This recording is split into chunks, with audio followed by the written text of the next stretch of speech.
Hello, hello, hello, everyone. Welcome back. To a second, and I think I'm planning on having this be the last of our Demon Queen's Dire Dilemma streams. I don't anticipate that we'll actually finish the entire game, but I think that that's okay, because my original plan was just to do one stream of this. I tend to avoid doing the full playthroughs of, like, purely visual novels, where there aren't a lot of different choices and things, where it's very linear, just because for folks who might be interested in playing through it themselves, that way they'll still have some fun surprises and stuff when they go and check out the game, and I know that the developers appreciate that too. But I also really enjoyed playing this with you all, and I wanted to play a little more. So this will be our finale, but not the actual finale to the game. So for folks who want to see more of their interactions, you can always go and check out the full game. But yeah, we'll be hanging out and playing through this. But as always, that is entirely my own policy. There are some games that I've played where the developers have asked streamers not to play past a certain point. Ebihime is not one of those people, but all the same, I still thought it would be nice for us to hang out, have a good time, and yeah, for folks who still want to support Ebihime, they can go and do so, and you'll have even more fun things in store. But yeah, I hope that y'all are doing well today. I can't believe it. It's actually my last stream of the week, because tomorrow... my video is coming out! Oh, I can't believe it. If you haven't heard me talk about it in like every single stream, I have a new video that's coming out this week. It's gonna be wonderful. It's coming out in a little over 24 hours, if you can believe it. It will, for the first week or so, have one of these two thumbnails, and then YouTube will decide which one people are clicking on more, and then it will pick that one. But yeah, I'm super excited. I've worked super hard on this. This is probably the longest amount of time I've spent on, like, a video of this length. I managed to pare it down to 30 minutes because... if I'm being completely honest, a lot of people will not click on a video of this title if it is more than 30 minutes. So I tried to make it under 30 minutes to make sure that folks would not be spooked by the length of it. But yeah, it's got a lot of super awesome info. It's kind of my love letter to VTubing. So it's got a ton of info in it. It highlights a bunch of really cool artists and animators. I've got 8 of my wonderful friends who volunteered their models to use in the video, which was very kind of them. Like, I reached out and I was like, all right, y'all, here's the deal. And I was anticipating maybe like less than half of them having the time, and they all got back to me, which was crazy. So yeah, they all sent me a lot of really wonderful videos, so I think it's going to be incredible. Shit, and it's funny to me because I am more likely to watch a video that's more than an hour long. You know, that's the thing. I do feel like on this channel I have perhaps selected for people like you, because I am the same way. But all the same, this, the content in this video, I think, is broad enough that I wanted to make sure that folks who might not be clicking on longer videos would still get the info from it. I'm actually going to repurpose a couple of bits from this into shorts as well, so that folks can further get the information that way. But yeah, no, actually, they sent me green screens, and for some of them purple screens because their models were green. They sent me videos of them piloting their models, and talking and bouncing it about, doing a bunch of different toggles and things. They're super, super cute. Get in the model, Shinji. But yeah, it's, you know, it was a very kind thing of them to do. So I really appreciate them taking the time to record all of that stuff. A bunch of them, when they recorded it, they were actually talking to me and trying to make me laugh when I was editing. So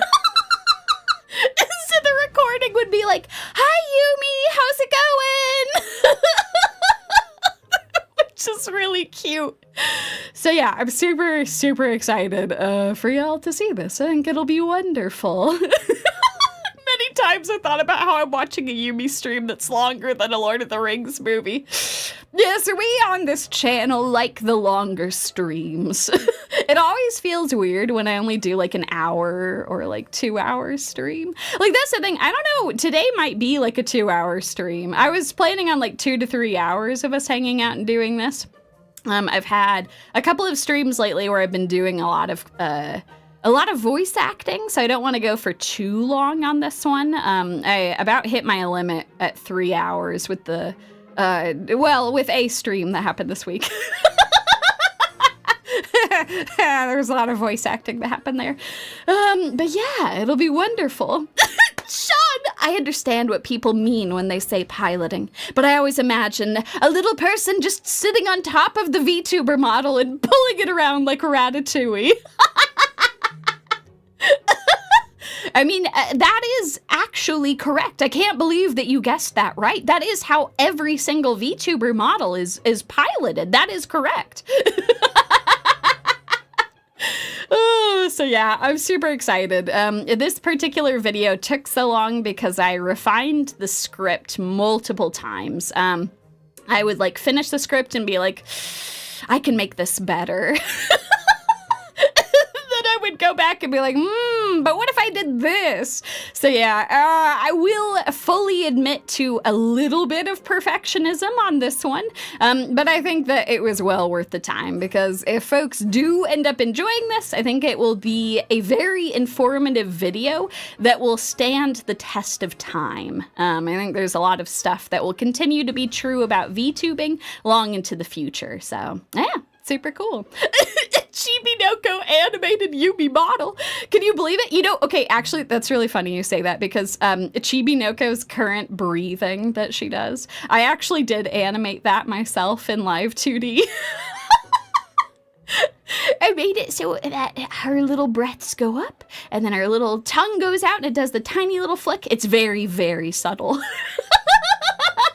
I didn't want it to be super distracting, but I have thought about finding ways to put her on top of my head. I think that would be quite funny, so... Anyway, all right, now that that's out of the way, let's go and hang out a little bit with our two ladies as they try and, a girl fail their way. To romance together. So it's the opposite of Ratatouille. The big snack controls the little snack. Yes, exactly. Y'all are fantastic. The kingdom of Miel. 18-something. In this once happy, prosperous kingdom, dissent is beginning to swirl. Ooh, for several days. Oh, wait, hold on.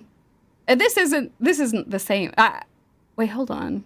Is this how chapter 2 starts, or is this how chapter 1 started? I guess we'll go see. For several days, a vicious war has raged in Miel's capital, Auxelle, within its ancient castle. Can you imagine if this ends up being a short stream? It did save my progress. Hold on. We're gonna go back. Take me back. Hold on. Can I go back to the... I need to make sure. Okay, I would like to go to this one, please. No. I don't want to overwrite that. I would like to load. Load this. Yes, I want to load this save. There we go. Okay, it was just starting the game over. I guess we're already off to a great, definitely not scuff-filled stream. Oh my god, Shig's neck breathing actually can be really distracting. A friend had a boa that used to sit right in the edge of your vision and open mouth breathe at you. Oh my god, that would be terrifying. And that's coming from a snake. That would be absolutely terrifying. Can you imagine? Hello, human. I am staring and breathing at you. You know what? That is true. Asmodeus just had a little moment of deja vu. Oh, excellent. Let's go. I know. I was so worried I was about to overwrite that. But we made it. We actually successfully made it to chapter 2. The following morning. Asmodeus, Lady Asmodeus, can you hear me? A soothing voice is calling to me, one which disturbs the pleasant haze of slumber settled upon my shoulders. It's quite a nice voice, actually, but I still shrink away from it. I don't want to wake up right now. I'm too tired. Just give me 5 minutes. I'll be up soon. I'm hoping the voice will take pity on me, since it sounds pretty reasonable, at least as far as disembodied voices go, but... No, Lady Asmodeus. The voice replies, sounding a lot less gentle than before. We've been through this dozens of times already, and my attitude isn't going to change. You're a demon queen, Lady Asmodeus, and you rule over all of Miel. You have hundreds of servants and thousands of subjects. They all look up to you, and they rely on you for guidance. How do you expect to be a good ruler if you can't even get yourself out of bed at a sensible hour? You don't want to be a bad example now, do you? I dunno. I don't care. It's a pain. Well, you should care. I know that you are a very accomplished, splendid woman, but there are many, many others out there who do not have the great honor to serve you as I do. Please don't give them a poor impression. I don't want the rest of the world to think that you're slovenly or a slattern. It would break my heart to hear you being slandered so, Lady Asmodeus. You're the only one who's slandering me right now, though. Because you refuse to wake up. Now, get out of bed. It's a beautiful sunny day, and it would be a shame to waste it. Plus, you have another meeting with those dignitaries from Locke. It will commence in a little over an hour. You cannot miss it. It is much too important. Ugh. Of course, I have another meeting with those dignitaries from Locke. There's always something, isn't there? I guess I'll have to get up. All right, you win. I'm getting up. You don't need to keep lecturing me. And you don't need to shake my shoulders either. I'm up. Oh, yes, so you are. I knew you could do it, Lady Asmodeus. I like how it's a no longer stern voice. Right, bed is too warm. Why would you leave? Wake up, girl, you got a country to run and girls to kiss. Amen to that. You really are a wonderful demon queen. You're the spitting image of what all demons ought to aspire towards. Yeah, whatever you say. If I'm being fully honest, I don't feel particularly aspirational at the moment. My head's throbbing, and there's an unpleasant taste in the back of my mouth. I don't think I got very much sleep last night, because I feel ready to keel over. I wonder why. Oh no! Has she come down with love sickness? Groggily, I rub my eyes with the back of my arm. Then, after blinking, in an attempt to focus my vision, I look up. Ah, there she is! A woman wearing a maid outfit is standing by my bedside. A woman I know only too well. Naturally, it's Lisette. My memories from last night are still pretty fuzzy, but I can recall well enough that she's the reason I got so little sleep last night. I was supposed to try and seduce her, but it didn't pan out too well. Yeah, no, Asmodeus was the one who got seduced. Instead, I wound up asking her for help. And as if that wasn't humiliating enough, she decided to demonstrate a few seduction tactics of her own on me. She pinned me against the wall of my own chamber, and then... Yeah,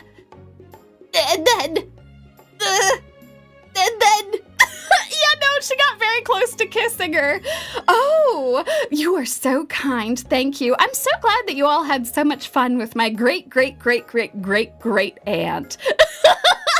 Me Nosferatu. I heard that was quite a fun stream, and so long as my evil alter ego doesn't hear about it, it should be fine. Asmodeus! Oh my, what's this? You really do look rather weary this morning, Lady Asmodeus. I know you aren't much of a morning person in general, but you appear particularly dazed today. Your hair is very messy, and you have bags under your eyes. It looks like you've not slept a wink. And whose fault is that, I have to wonder? Does she think that is? Oh, God. I still can't believe she got so close to kissing me, only to pull away at the last second. I mean, what the heck? Who even does that? Oh, no. Your great aunt gave me a lozenge that tastes like 500-year-old carpet. Yeah, that tracks. I'm sorry. Yes, I have heard. Oh, she's gathering fans by the day. I've even heard that she's taken some of the Sneck mods under her wing. I don't know. She's truly formidable. Truly one of the horsewomen of the Yumi-pocalypse. I am sorry, though, for any old lozenges that were distributed during that stream. I know I'm a demon, but that's devilish.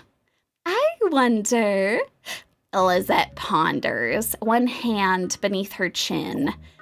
You weren't out all last night, were you? Seducing a whole slew of attractive, nubile young princesses from foreign kingdoms? That's maybe a little too much faith in Asmodeus. What? On this score, at least, she's completely wrong. The only person who got seduced last night was me.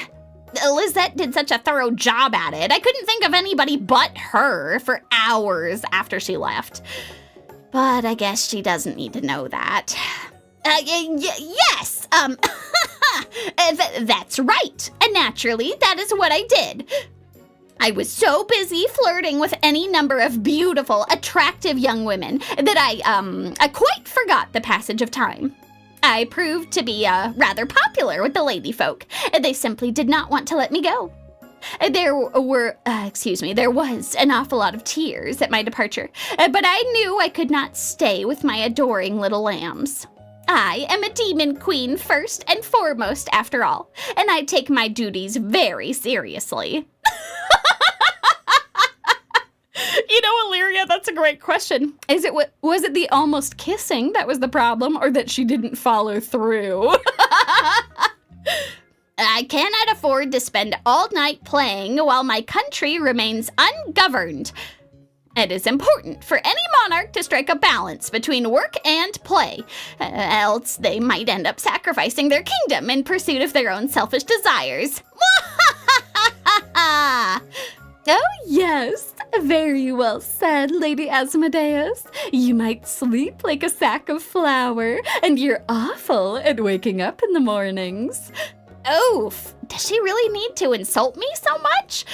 But I know that you work very hard as this country's queen. I'm impressed that you can balance nights of scintillating passion with your queenly duties so seamlessly. Oh, you're amazing. Naturally, there's a reason why I'm the demon queen here, and you're just my lowly servant. You can never hope to compare to me, you lowly peon.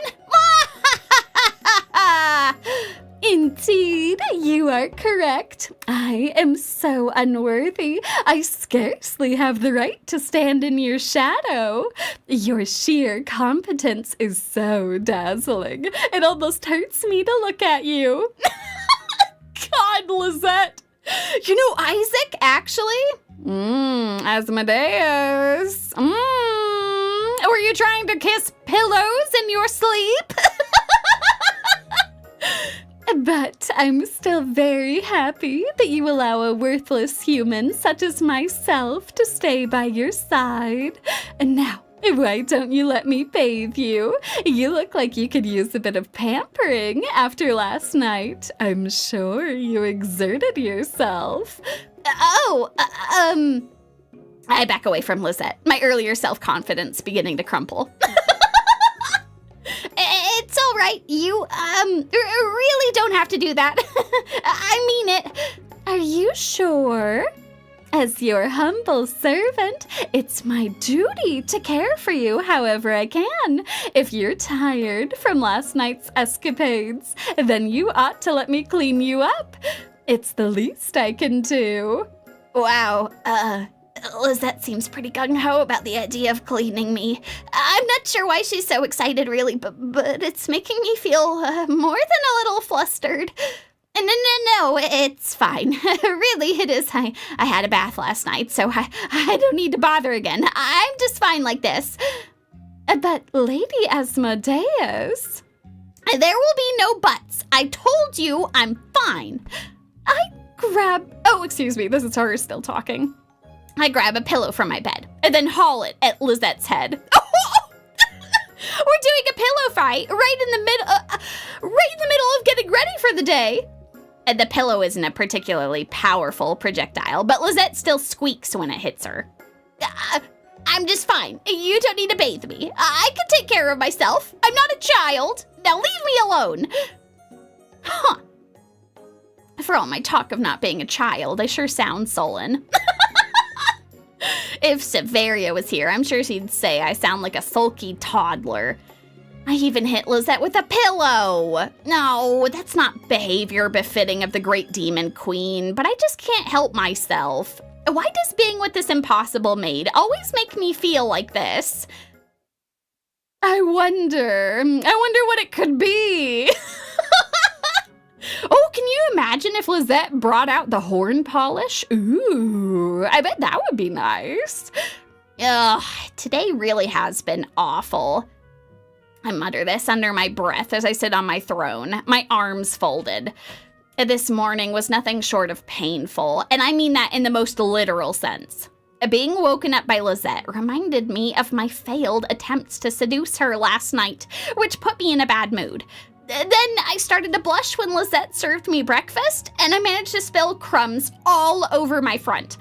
I didn't notice I'd made such a hash of my breakfast either, so when I had my meeting with the dignitaries from Locke, they had to inform me about my slipshod state. Oh my god, she went into her meeting with a bunch of crumbs all over her? Oh boy.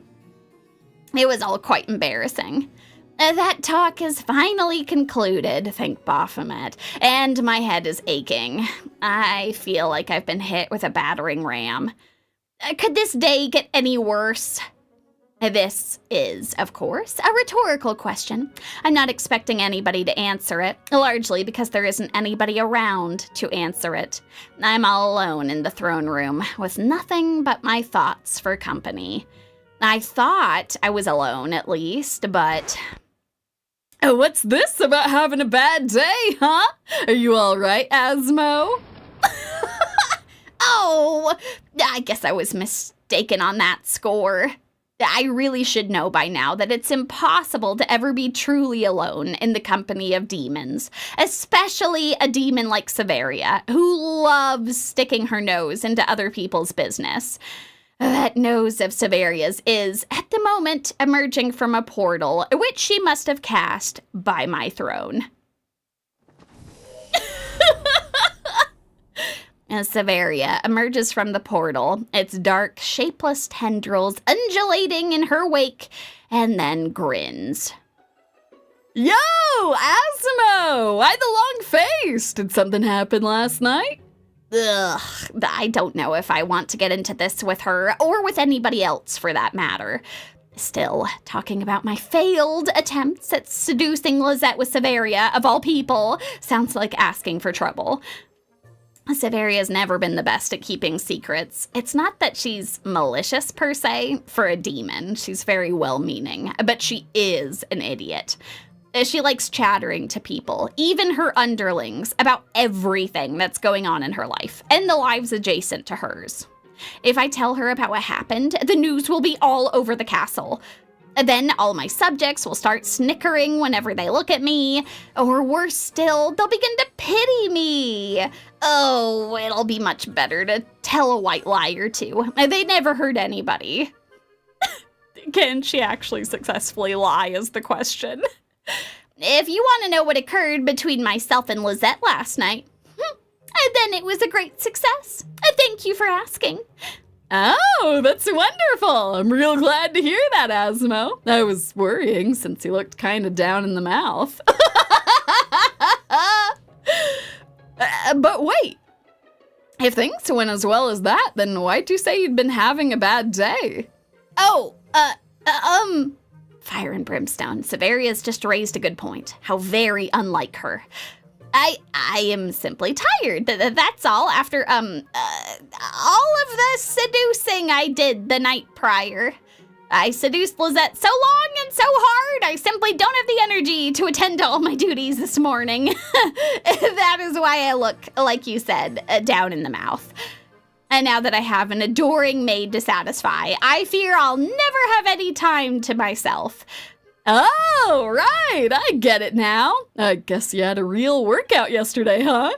Oh, yes, it was rather strenuous. Oh my God, Asmo! Yeah, no, she did. Asmo was like, wow, Severia said something smart. That's so weird. I see. Asmo, you sly dog, you. I didn't know you had it in you. I'm happy that things worked out so well. Well, of course things worked out well. Who do you think I am? I am the great Demon Queen Asmodeus. There isn't a single human alive that can resist my charms, be they man or woman. I can bring anybody to their knees.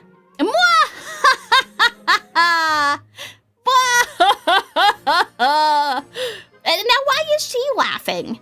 Well, and make sure you don't wear yourself out too much. You've still got a country to run after all.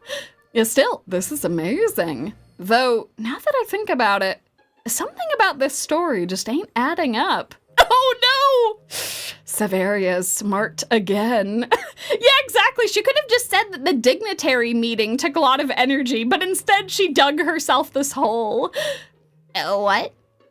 Oh, well, Nimue and me might have been a teensy tiny little bit worried about you, you see. Yes, go on. So we might have crept on over to your bedchamber last night to listen in on what you and the princess were getting up to. What? What? I stare at Severia, my fingers curled tightly around the armrests of my throne.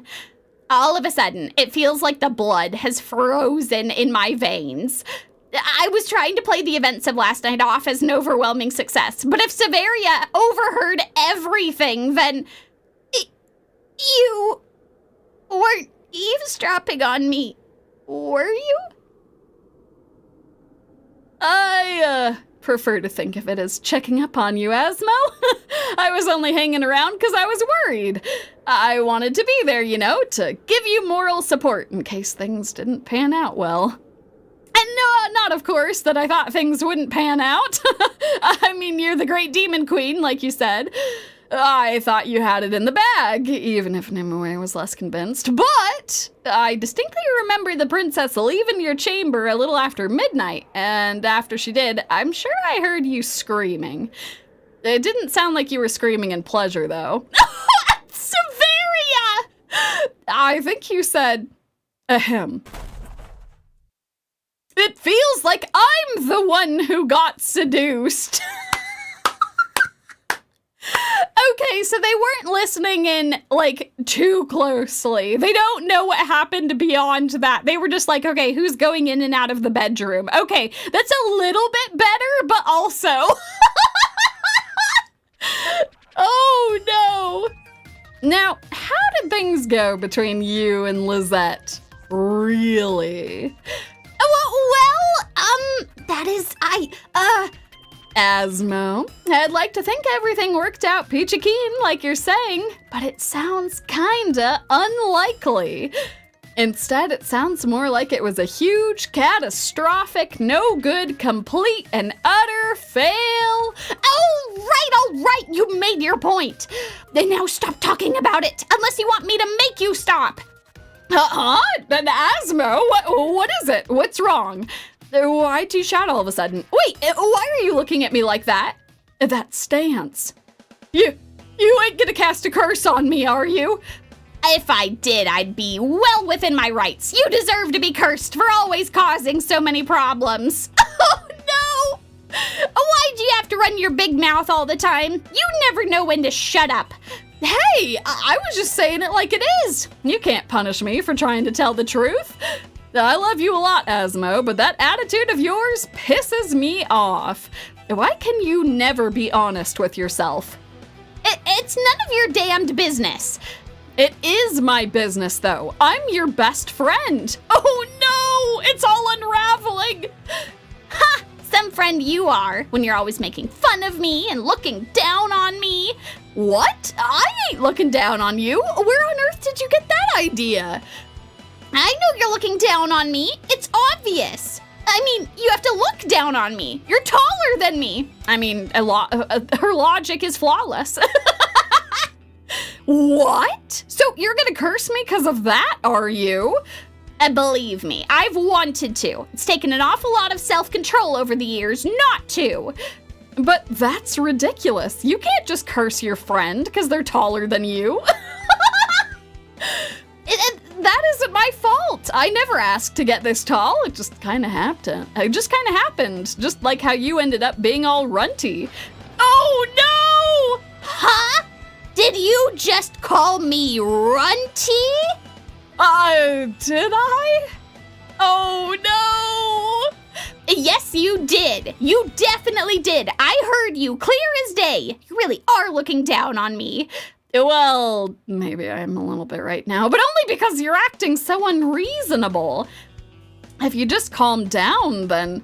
And no, I won't calm down. I'm not going to listen to you, damn it. Take this. Oh, no.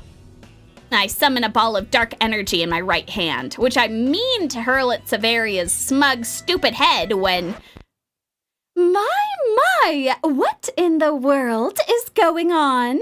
Oh no! For somebody who was so tired this morning, you seem awfully full of energy right now, Lady Asmodeus. Uh-oh. Severia and I both turn around. Somebody is approaching us. Somebody wearing a distinctive dress with a bell-shaped skirt and a very frilly petticoat. And this somebody is, of course... Lisette, what are you doing here? I thought that much would have been obvious, Lady Asmodeus, given the tray I'm holding. I have come to serve your lunch, as I always do around midday. I have prepared for you a light yet refreshing risotto using ingredients picked from the palace's gardens. But it looks like food is the last thing on your mind right now. Why? Might I ask, are you picking a fight with Miss Severia? I thought the pair of you were friends. So did I, until she started hurling a bunch of accusations against me. I don't even know what I've done. I just told her it was mighty suspicious is all. She was saying she experienced a night full of passion with your good self when... Oh, that's enough. You don't need to tell Lisette everything we were discussing, Severia. It's irrelevant. Is it, though? I mean, it is about her. In fact, now that she's here, I might as well ask her what happened last night. It'll probably be easier to get the truth out of her than it would be from you. Oh, no! Oh, Asmo really is teased by everyone around her. Oh. The truth about what, exactly? About what's been going on between you and Asmo here. She says that she and you spent a nice nice long night together, but... Oh, Severia, just shut up about that, all right? I don't want to talk about it. But... This conversation is over. If you insist on trying my patience, then... Oh no, it's back! I summon another dark, swirling orb of energy in the palm of my right hand. I'll have to make you shut up. Oh no! I stalk over to Severia, meaning to smash this ball of antimatter directly into her stupid, slack-jawed face, but... Oh no, we can't be having that! Lisette hurriedly sets down her tray, then dashes over to me. She rests a hand on my shoulder to steady me and says, Do try to calm down, Lady Asmodeus. Fighting is never the answer, not when it comes to disputes between friends. You say that, but you don't seem to have many objections about me conquering the whole kingdom.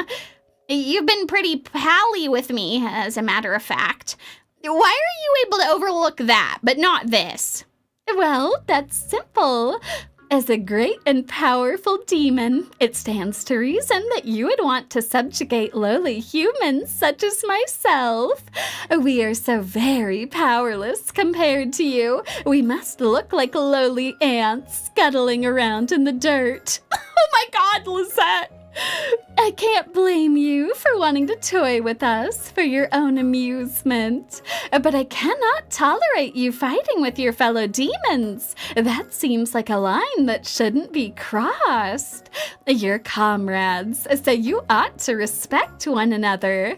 That would be a fair point, I guess. If Severia hadn't called me runty... What? Oh, surely she didn't. She did! It was a huge blow against my pride. She's been awful to me. I really have to wonder how much of a friend she really is. She's so annoying. Oh, yeah, Asmo? Well, right back at you. You can be plenty annoying yourself sometimes. Now, I'm not the one who defaults to violence when I get all flustered. No, but you are the one who flustered me. Well, that's worth trying to take my head, is it? It sure feels like it sometimes. All right, you two. That's enough. Lisette takes a step towards me and says, Anger often causes more problems than it solves. If you ever feel unsettled, Lady Asmodeus, and you need to calm down, I think it would benefit you if you did this instead. It will make you feel much, much better, I promise. What are you... I begin, but I'm not able to get the words out. Lisette opens her arms wide, then pulls me against her. Demon Queen head pats. There, it's okay. Work out your problems with words, not with antimatter. Also, Sorkshade, I missed that when you said that earlier. I'd have to do the measurement on it. But if you actually measured me from the tip of my head to the tip of my tail, I am actually quite long. I can't stand up on the whole length of my tail. It doesn't work. I just fall over. I'm like a cobra. A lot of the tail is on the ground, and then a little bit of it is poking up. Yeah, exactly. They all have grievances, legitimate concerns here, but they just need to work it out. They shouldn't be throwing fireballs or other kinds of magical spells and curses. Just talk through your problems. A gasp in surprise as my cheek rests against Lisette's chest. Lisette's chest is, rather big, and it makes for quite the comfortable cushion. And she smells kinda nice, too. This might not be so bad, actually. Now, what do you think? Being hugged by me feels a lot nicer than venting your spleen, doesn't it? Can't you feel the tension beginning to ease from your body? Well, I'm not really sure how to answer that. I feel a little less tense than I did when I was facing off against Severia. but having my face pressed up against Lisette's chest feels kind of, I don't know. I don't dislike it, but that might be a problem in and of itself. You know, it's true. You got to be careful with the horns. I'm guessing that she very carefully has the horn, like, right over her shoulder here. What if I like it a bit too much? Lady Asmodeus, are you all right? You're shaking. I'm not making you uncomfortable, am I? What? Oh, no, I'm not uncomfortable. This is all right. I think it's fine, actually. Well, good. I'm glad you think so. And the next time you feel upset, please tell me. I'll do everything I can to console you, Lady Asmodeus. As your maid, that is just another one of my duties, and I'm determined to excel in it. And now play nicely, you two. The last time you had an argument, you blasted a hole in the floor, and I had to clean it up. Oh, no, wait, this has happened before? I don't want to spend the rest of my day on my hands and knees sweeping up rubble. It was all rather tedious. And it was so needless, too. I like and respect you, Lady Asmodeus, but I'll be quite cross if you keep making a nuisance out of yourself. Right. I'll be on my best behavior from now on. A good girl. I'm very proud of you. I don't know what you and Miss Severia were arguing about, but it would be very sad if you stopped being friends. And now, what about you, Miss Severia? Do you promise to behave yourself too? I've been behaving myself. Asmo here is the one who was acting all weird. But sure, I'll try and be nice. I don't really want to give you more work to do either. You're so nice, Lizzie. Can I call you Lizzie? It doesn't feel fair. Oh, why, thank you. I'm very glad you think so. I'll be going now to clean up the kitchen. If you have any problems, you'll know where to find me. And if I have any problems with you, I'll know where to find you too. What? Was that supposed to be a threat? That was kind of scary. I'll talk to you both later. Goodbye. Lisette turns, then walks away, the flat heels of her black, sensible maid shoes slapping against the floor. I watch her departure, her skirt fluttering around her thighs, then allow myself a sigh. That sure was something. You're telling me that maid of yours is kind of intense. Are you sure Lizzie's just an ordinary human? Yeah, despite being a puny human, she is somehow the most threatening. Yeah, trying to use antimatter to blow people apart does not actually solve your problems, Asmo. I'd hesitate to call her ordinary based on the way she acts. But I'm pretty sure she's just a regular human being. Yes. I don't think she has any latent magical abilities, if that's what you're trying to get at. And yet, she lectures you just like your mother used to. It's like she ain't afraid of you at all. I do get that feeling, yes.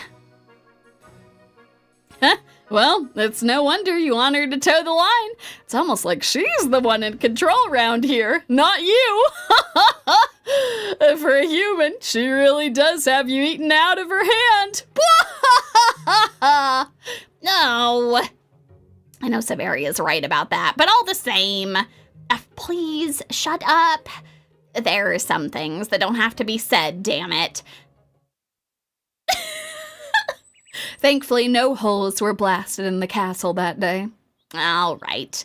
At this point, it's blatantly, embarrassingly obvious that I'm not going to get anywhere with my meager attempts at flirtation if I keep acting the way I have been. I might be a demon queen, and I might have a lot of powerful magic at my disposal, but I'm not very well versed when it comes to seduction. This is the first time I've ever tried to win anybody over, and it's a lot harder than I thought. Lisette is a tough nut who simply refuses to be cracked. It would be much easier for me if I literally cracked her head open against the ground, but I don't think that would help me win her over. And no, that would not. I need to try and tackle things from a more socially acceptable angle. If I can't seduce Lisette using my manifold charms and my overwhelming sex appeal, then I should try a different tack. Instead, I can show her how accomplished and impressive I am when it comes to the handling of day-to-day chores. Then she'll fall in love with me, completely and utterly, and I'll have her wrapped around my little finger. It's a perfect plan, if I do say so myself. And so, one sunny day, I find myself in the palace's kitchens. Lisette doesn't do all the cooking in the palace. That would be unreasonable, given the sheer size of my demonic army. She does do a lot of the cooking, though, and all of the baking, too, for that matter. Lisette tends to bake dishes more often than she cooks them, come to think of it. She says she's better at working with pastry, a fact I can attest to. Lisette's broiled and stewed meals are also delicious, but her pastries are even better. Her apple pie is one of my favorites. Sorkshade, I think it says something about the demon emotional education, that the maid is schooling them with kindergarten techniques. Oh my god, that's so true. Magical! Oh my god, you folks are so kind. Thank you for the gifted memberships. I hope that you folks enjoy. I'm gonna have some fun goodies for folks in the next week or so. I've finally gotten some commissions back for some desktop and other backgrounds and things, which is super dope. So enjoy. It's gonna be super great, y'all. Y'all are so sweet. Thank you. God, apple pie sounds so good right now. But I'm getting carried away. Since Lisette is always toiling away in the kitchen, I thought I might as well see if she needs any help. I've not offered to aid Lisette, as she attends her chores before, and why would I? She's the servant, not me. But this seems like a good opportunity to show her how multi-talented I am. I'll impress her with my skills, and she'll swoon in response over how incredibly, unexpectedly capable I am when it comes to the domestic arts. It's a win-win situation, really. I'm hoping that Lisette will look pleased to see me when I enter the kitchen, but... You say you want to help me? Lisette doesn't look overjoyed at this prospect. Why does she look so perturbed? Yes, indeed, I want to help. The most complicated thing that I have ever baked. It's probably like pigs in a blanket. Just where you take like hot dogs and you just wrap pastry around them. I am infinitely grateful that my husband really enjoys to cook and bake because, oh man, it has been an uphill battle for me. And none of this comes to me intuitively, so it has been difficult. You know, it's especially awful because apples are one of the many foodstuffs that my stomach does not tolerate. And I still continue to disregard that. Because apples taste really good. And they taste really good. And they're not as bad as some of the other things like cherries and avocados are really, really bad. Like I can't. I actually tried to have some cherries like 2 weeks ago because I'm like, I've been doing better recently. My IBS has been all right. That was a lie. No, the cherries were still bad. I know, isn't that devastating? Apples, I feel like, are one of those things that are just like so easy to turn into a lot of things. Pretty much any of the stone fruits I can't have, so You've got cherries, you've got avocados, you've got peaches, and then apples too, which really sucks. But thankfully, plenty of other berries are totally fine. Apparently, it's a sorbitol thing, like foods that have a lot of sorbitol. My IBS really does not like that. I think that is the biggest bunch of bullshit, that like IBS, if you have it, I feel like it picks and chooses which things to give you problems, like milk products I have problems with. Sorbitol I have problems with. I think that this is all ridiculous. Going outside I have problems with. That's not an IBS thing. That's just that I'm allergic to everything. I don't know.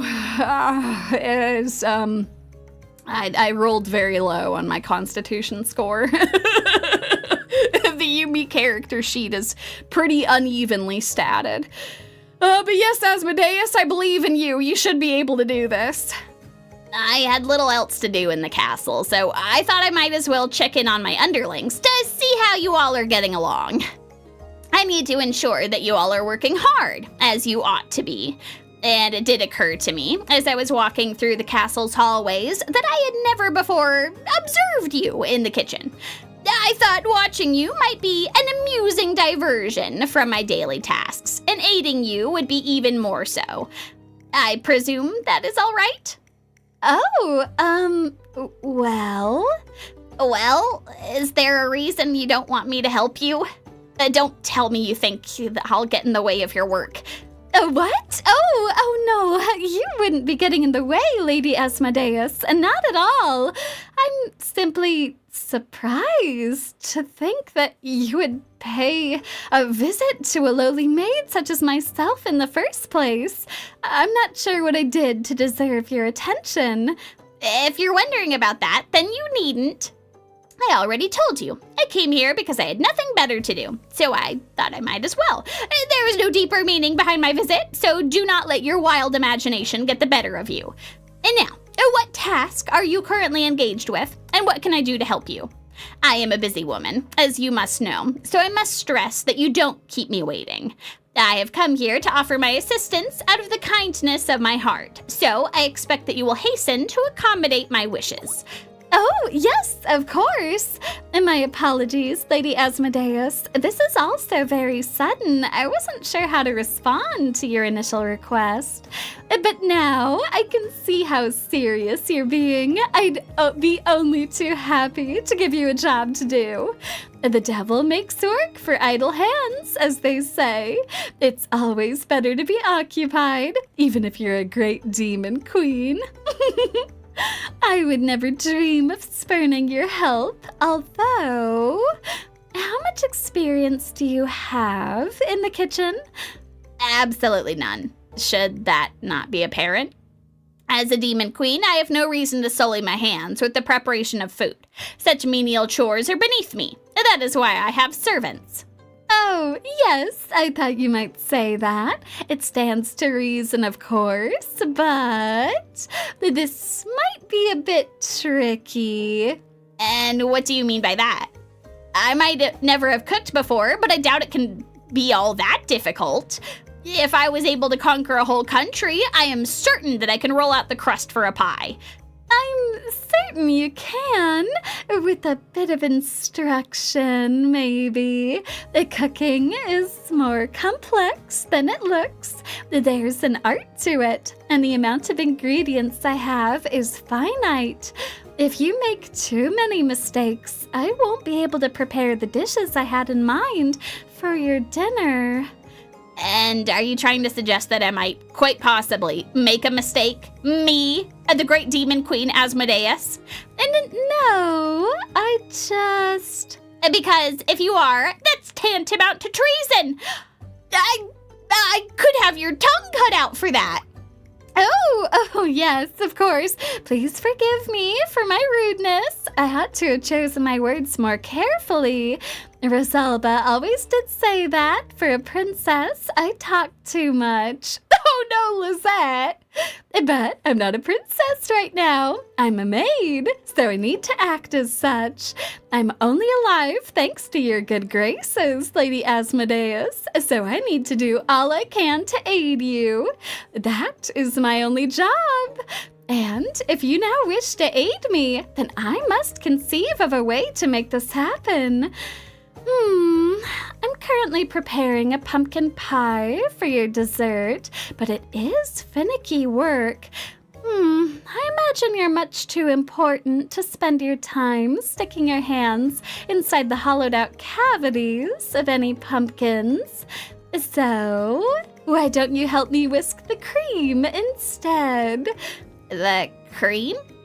That's right. The sweetness of the cream ought to complement the taste of the pumpkin well, and it should cut through the cinnamon. Would you care to do that, Lady Asmodeus? It's quite an important job, but I'm certain you can do it. You are the incredible Demon Queen, after all. Well, that ought to go without saying. I'm so incredible. Taking care of a little whipped cream should be a simple task. I'm sure it will. I have every faith in you, Lady Asmodeus. But before you make a start on the cream, perhaps you should change into another outfit. Uh-huh. What's wrong with my outfit? This is what I always wear. It's very comfortable and easy to move around in, and the cape adds to my silhouette. Every demon queen needs to wear a cape. It's part of our charm. And it really is a lovely cape. It suits you very well, Lady Asmodeus. But it looks rather heavy, and it is lined with fur. It might not be the best garment to wear when you're working in the kitchen, and it would be unfortunate if you spilled cream on it. You might need to change into an outfit like mine. Or, at the very least, you should wear an apron. That would stop your lovely clothes from getting dirty. I can't say I'm keen on the thought of wearing a maid outfit like Lisette's, as though I'm some sort of lowly servant. But she does raise a good point. All right then, I'll put on an apron if you insist. Would that make you happy? Very much so, but that should go without saying. I'm always happy when I'm with you, Lady Asmodeus. Isaac, I think you're right. I think that she is about to make butter out of that whipped cream. And now, let me find you a spare apron. Then we can begin.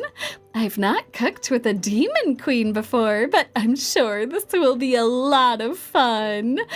I'm less certain about how fun this endeavor will be, but I'm quietly confident that it will go well. How could it not? My experience in the kitchen might be 0, but I don't think that will matter overly much here. How hard can prepping some whipped cream be, anyway? Oh God, famous last words. How hard could it be? I asked. What's the worst that could happen? I said. I didn't think that this task would prove to have many or any difficulties. In my supreme self-confidence as the Demon Queen Asmodeus, I imagined that mixing this bowl of whipped cream would be a trivially simple affair. As it soon transpires, however.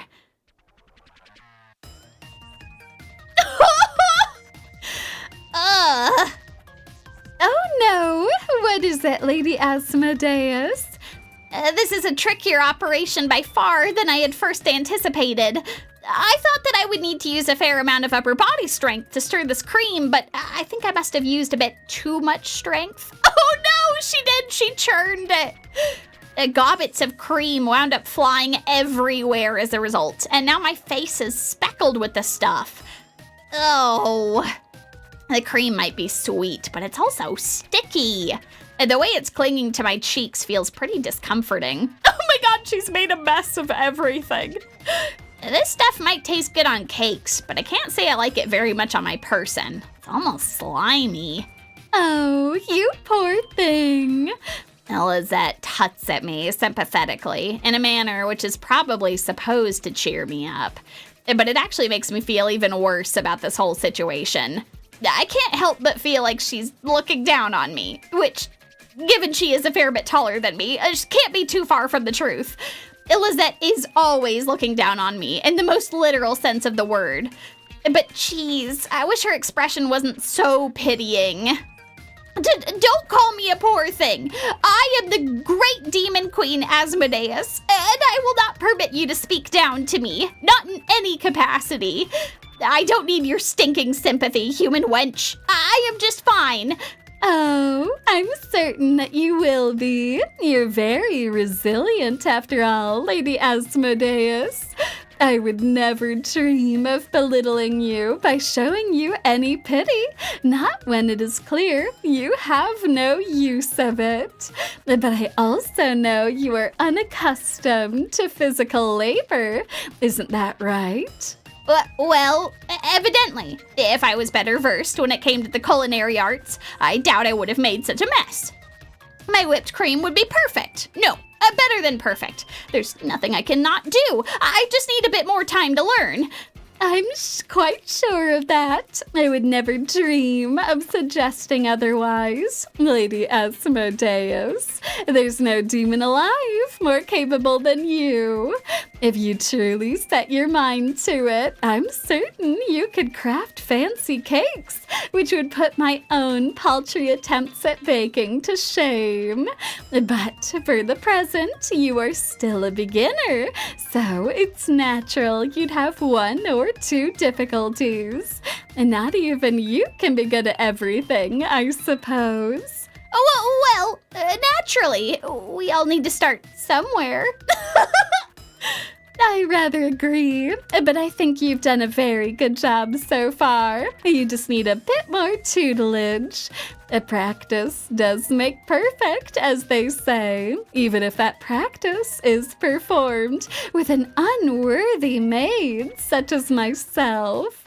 Now... Lisette leans in, a gentle smile playing about her lips.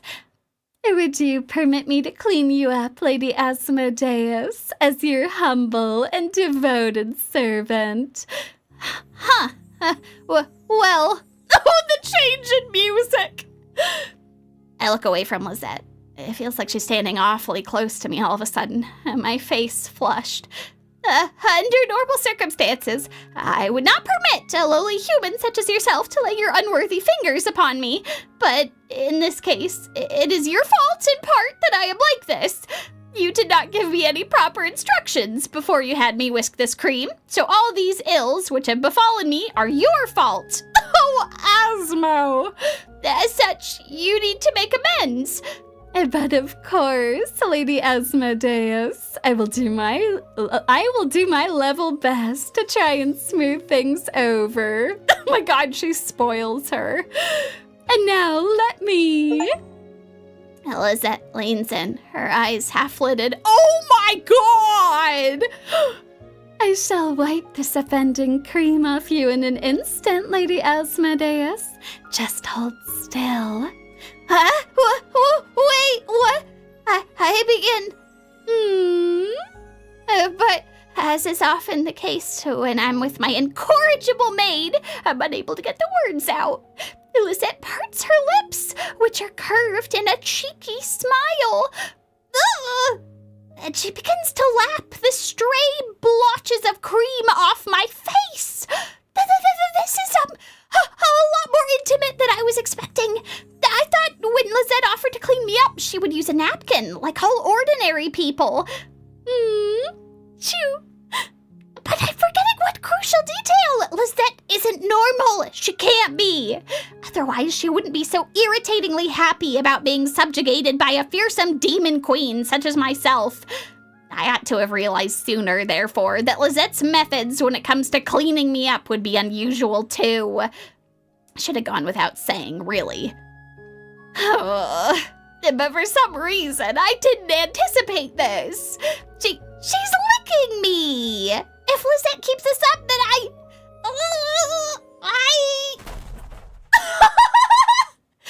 seriously going to die. A few days later.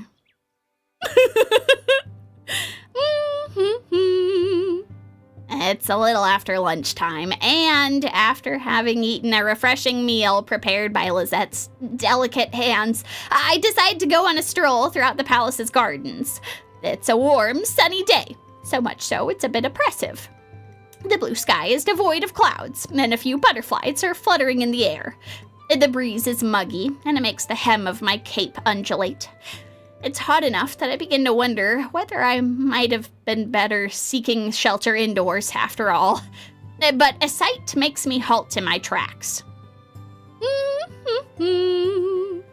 Lisette is standing by the washing line, where she's pinning a variety of damp clothes. It looks like she's enjoying herself, despite the unpleasantly warm weather. She's smiling as she works, seemingly heedless of the sunshine that's beating down on the nape of her neck. I love how Asmo keeps describing body parts. Oh, she's so down bad. Where does she get all of her energy from? I can't fathom it. I watch Lisette for a few moments, bending and pinning before I decide to make my move. I wasn't able to help her in the kitchens a few days ago, but I should be able to lend a hand with the laundry. It looks like a very easy task. I can't see how I could possibly mess this up. I'll offer to split the work with Lisette, and then she'll see how reliable and responsible I can be. She'll fall for me, if she hasn't already, and then I'll toy with her heart however I see fit. I can't wait. Hey, you there. You look like you have quite a bit of laundry left to pin up. Do you need any help?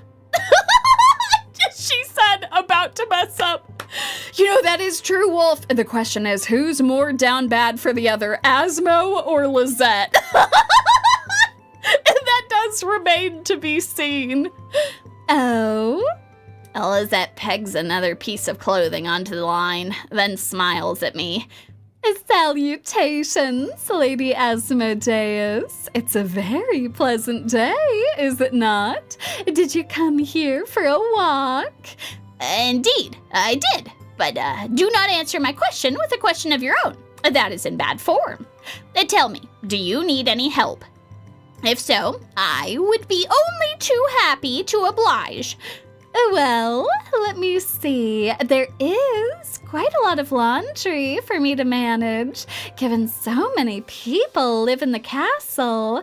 I have thought it'd be nice if I had another pair of hands. It'd definitely get things done more quickly. But would that be all right with you, Lady Asmodeus? I mean, you're a great demon queen. You rule over all of Miel. Wouldn't doing the laundry be beneath you? Well, naturally, I am far too good to fuss about menial chores like this.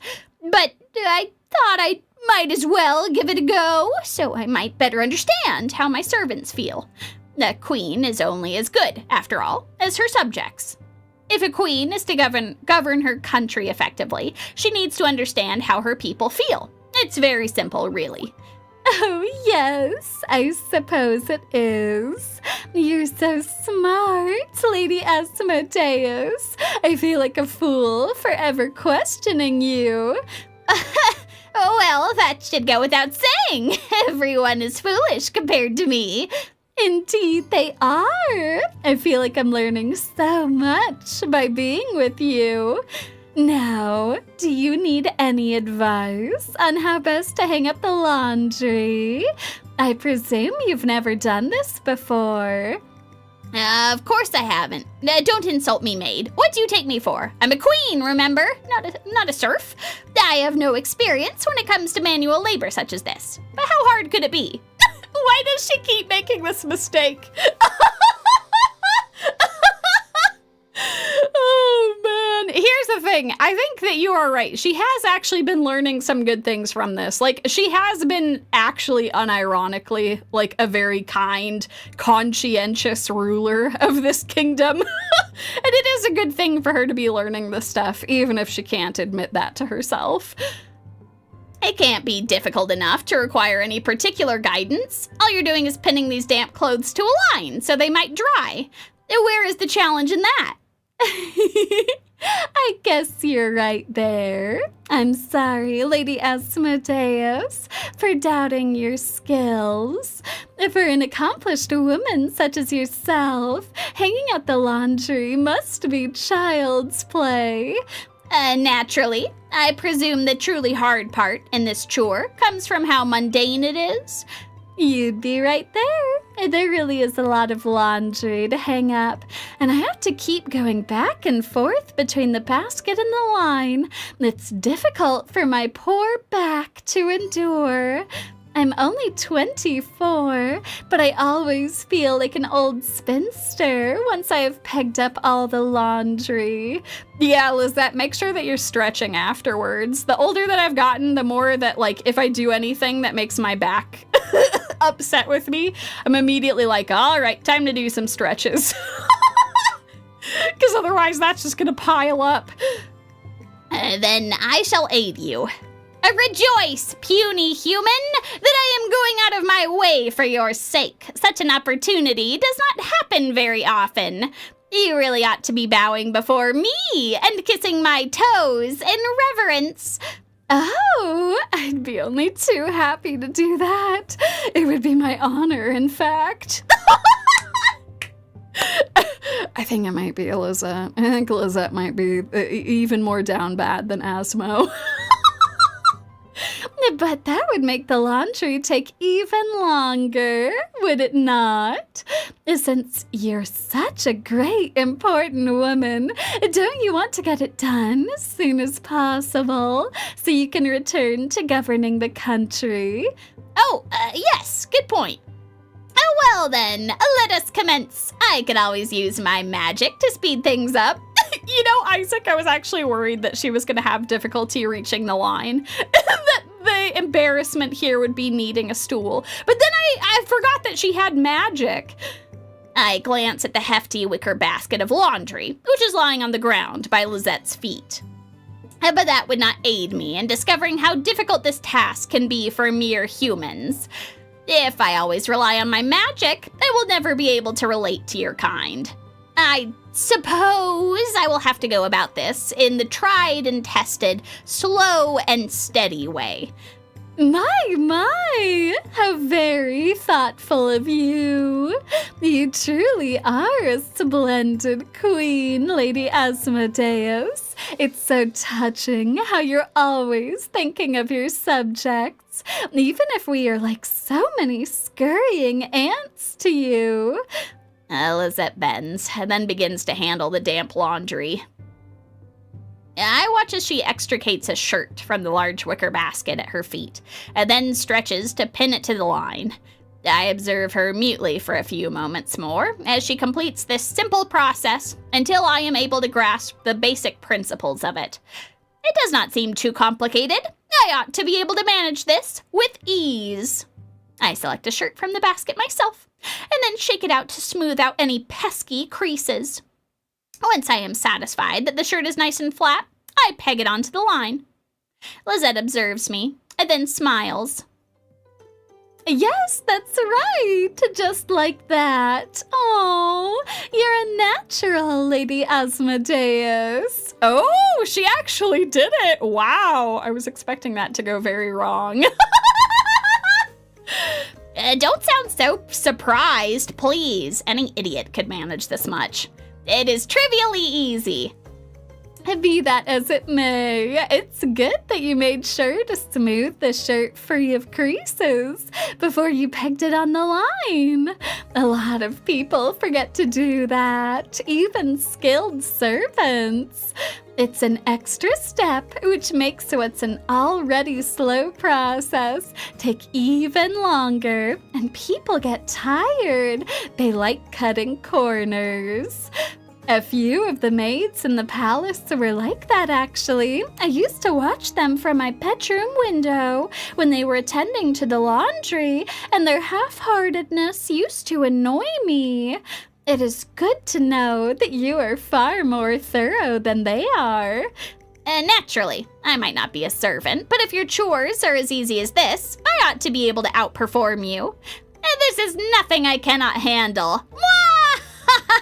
I never doubted you for a moment, Lady Asmodeus. You really are cool. Oh, I continue to hang the laundry on the line alongside Lisette, both of us focusing on our respective tasks. Yeah, no, it would be so drippy without a spin cycle. Modern appliances are amazing. Oh, they're doing so good together. As I work, the sun beats down on the nape of my neck relentlessly. It's just odd enough to be uncomfortable, and it doesn't help that I'm wearing a thick, heavy cloak. I know it's impractical, but I still can't bring myself to take it off. A cloak is an important status symbol for a demon queen. It has almost as much importance as my horns and my tail.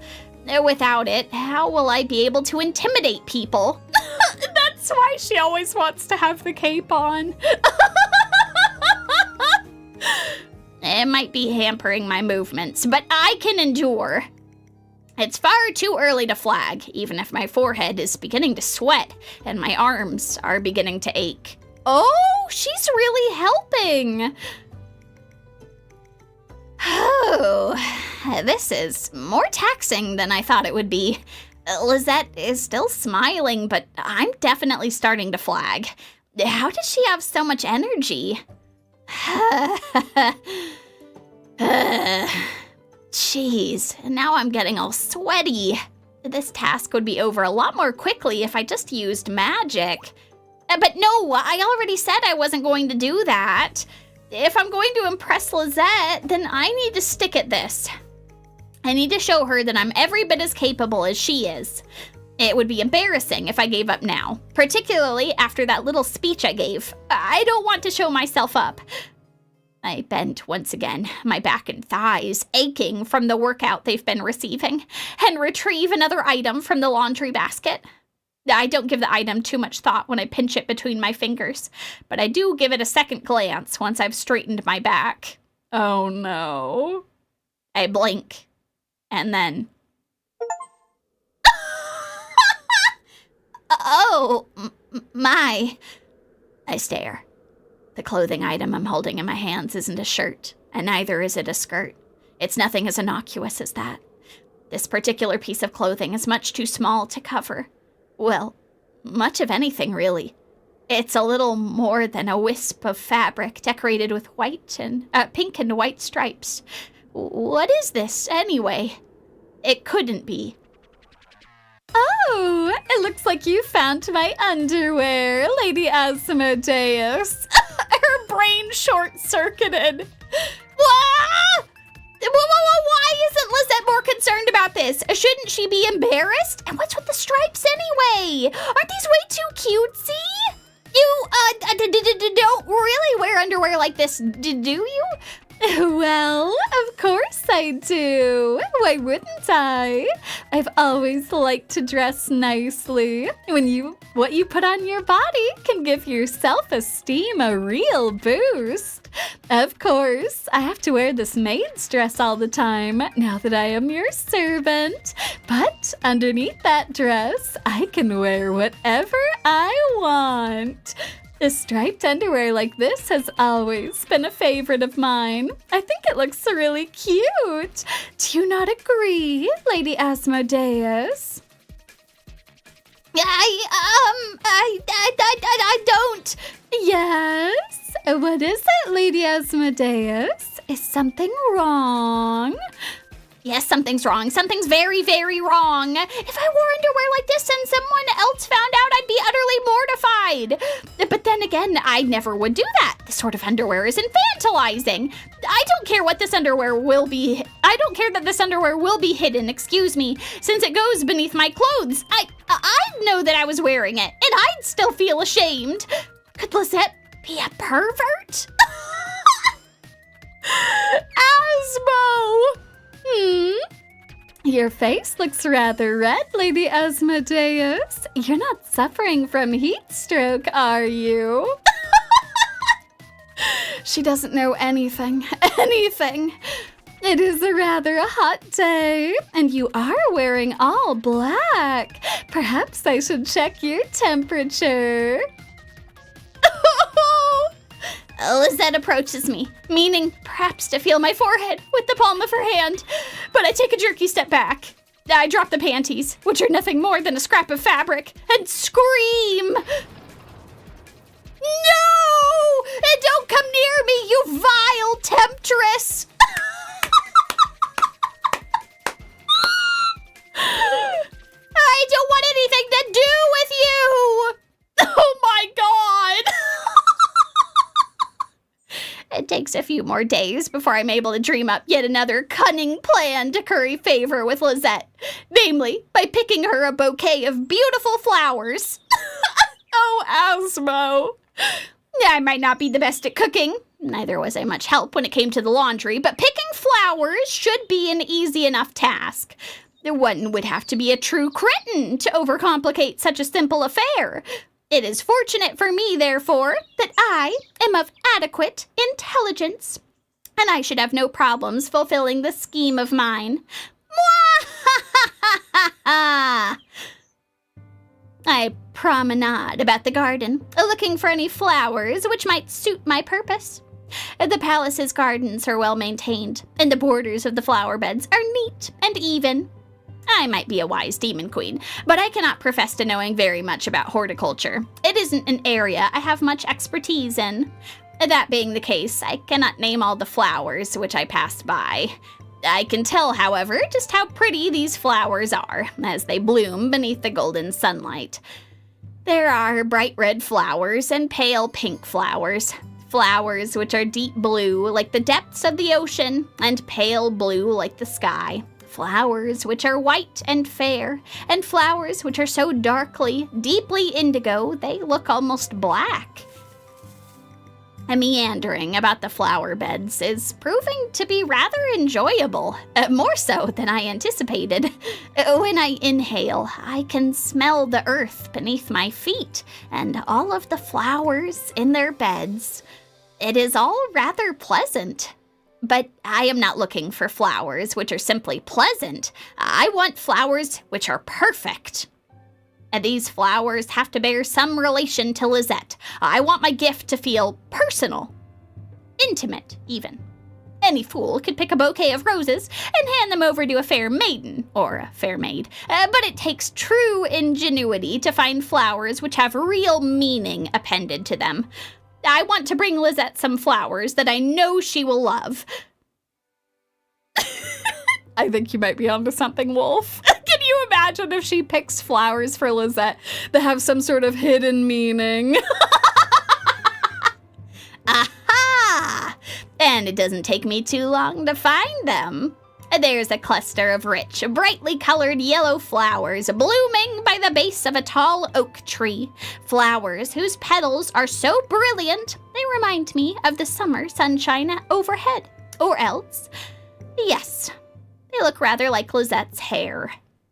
I think these flowers, of all the flowers I have seen, will be best suited for my purposes. I am sure that Lisette will love them.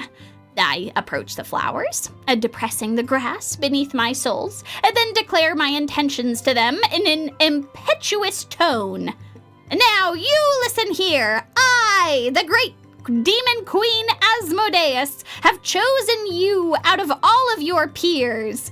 I shall gather you, tie your stems together with a fine length of ribbon, and then present you to Lisette as the finest gift a girl could ever hope to receive. I hope that you take pride in my decision and feel privileged in the knowledge that you have been chosen. Now yield to me and let me pick you. I reach toward the flowers, meaning to pick one for my own, but... Ow! Oh, Oh, it's okay. It's all right. She should still be able to gather more of them. Oh, Isaac, that makes me so happy to hear. You've been playing Strange Horticulture, and now you're automatically wanting to categorize flowers after hearing their description. That's what those games do to you. Strange Horticulture and Strange Antiquities really, gets that part of your brain going where you're like, man, I want to collect a bunch of witchy stuff. I just want to decorate all my rooms with this. Oh, I'm so glad that you all have been enjoying that.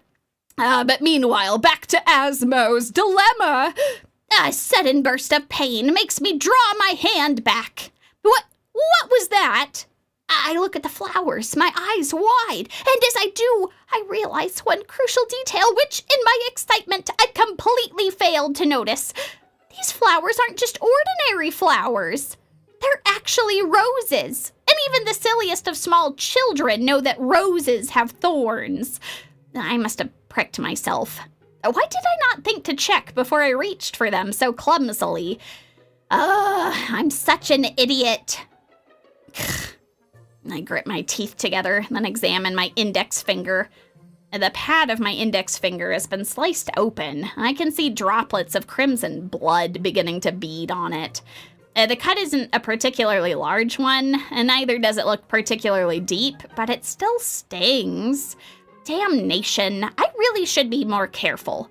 Well, at least Lisette wasn't around to see that. If she saw me mess up something so simple, then... Oh no! Oh my! Lady Asmodeus! Is something the matter? I came out here to pick some herbs from the garden for your lunch, and I couldn't help but hear you scream. You haven't caused yourself any injury, have you? Oh! My body stiffens like a centuries-old mummy, while my face, of course, starts to flush. I must have been counting my chickens too soon. Of course, Lisette saw all of that. I mean, why wouldn't she? She always seems to be there when I'm making a fool of myself. It's almost like it's been ordained by the stars. Lady Asmodeus? Lisette approaches me, her sensible shoes depressing the grass beneath her. What seems to be ailing you? What happened? It couldn't be. Lisette looks at the rose bushes, then down at a single rose lying by my feet. The rose's yellow petals are daubed with blood, which looks rather gaudy beneath the bright summer sun. I didn't bleed all that much, but the petals of this rose are pastel, and the few splotches of my blood marring them show up starkly. I guess it doesn't help either that I'm clutching my hand to my chest. Oh, like an invalid. You're not an invalid. Oh my God, what a sad thing to call yourself. Or that my eyes are full of tears. Oh no! Oh, Lady Asmodeus, you didn't nick yourself on one of these roses, did you?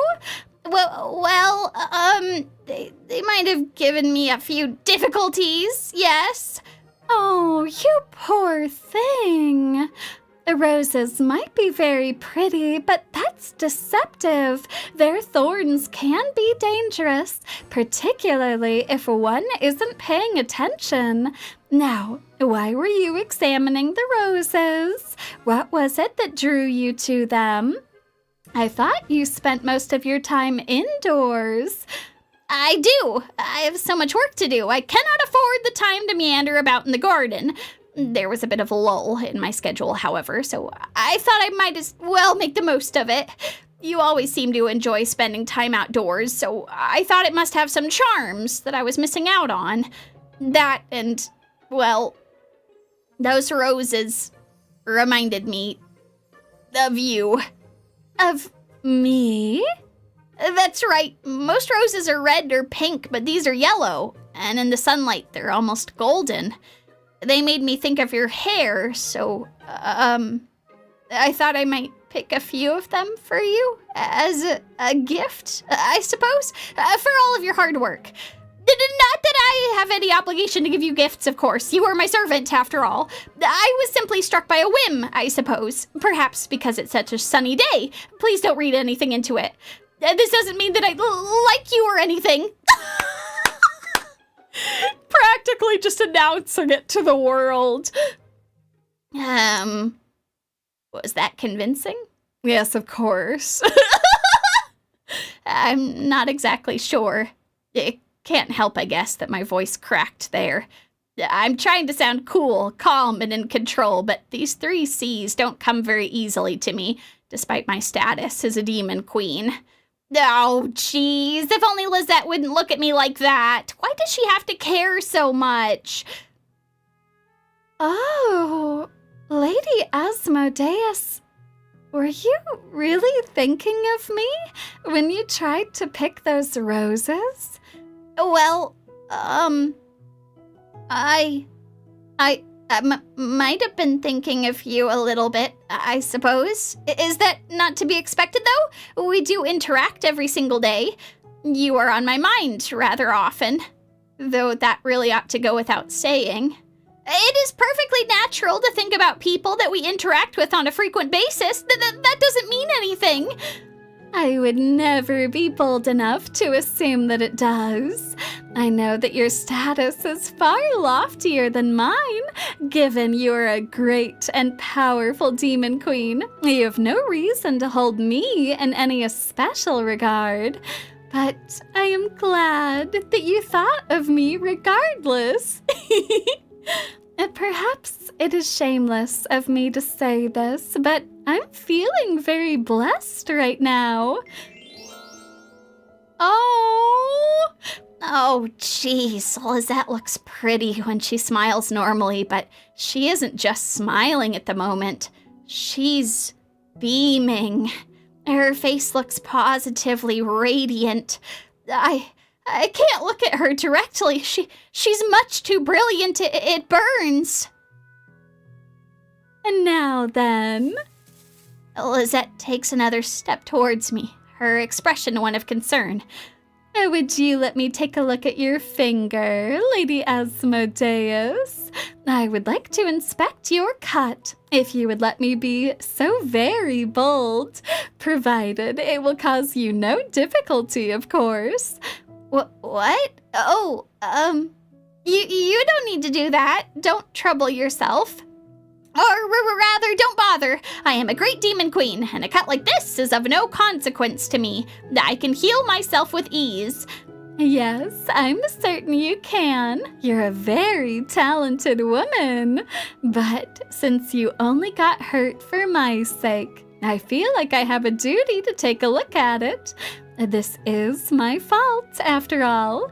It's hardly that. I'm the one who chose to pick those flowers, after all. You did not ask me. Asmo! I made a decision on my own, and I failed to take the proper precautions to protect myself. None of this is related to you. Oh, Lady Asmodeus, you wound me. I'm wounding you? I scowl. I am the one who is in pain, not you. Indeed, you are. And that is exactly my point. You are in pain. And though this cut might be small, you still sustained it because you wish to do something nice for my sake. It doesn't matter that I didn't ask you to pick these flowers. I don't think it would matter even if I wasn't involved in this at all. I would still want to help you because that is my job. I am your maid, Lady Asmodeus. My labor is for you to use however you see fit. So please use it. Use me. This is why I am here, after all, by your side. This is my sole function, and I intend to fulfill it.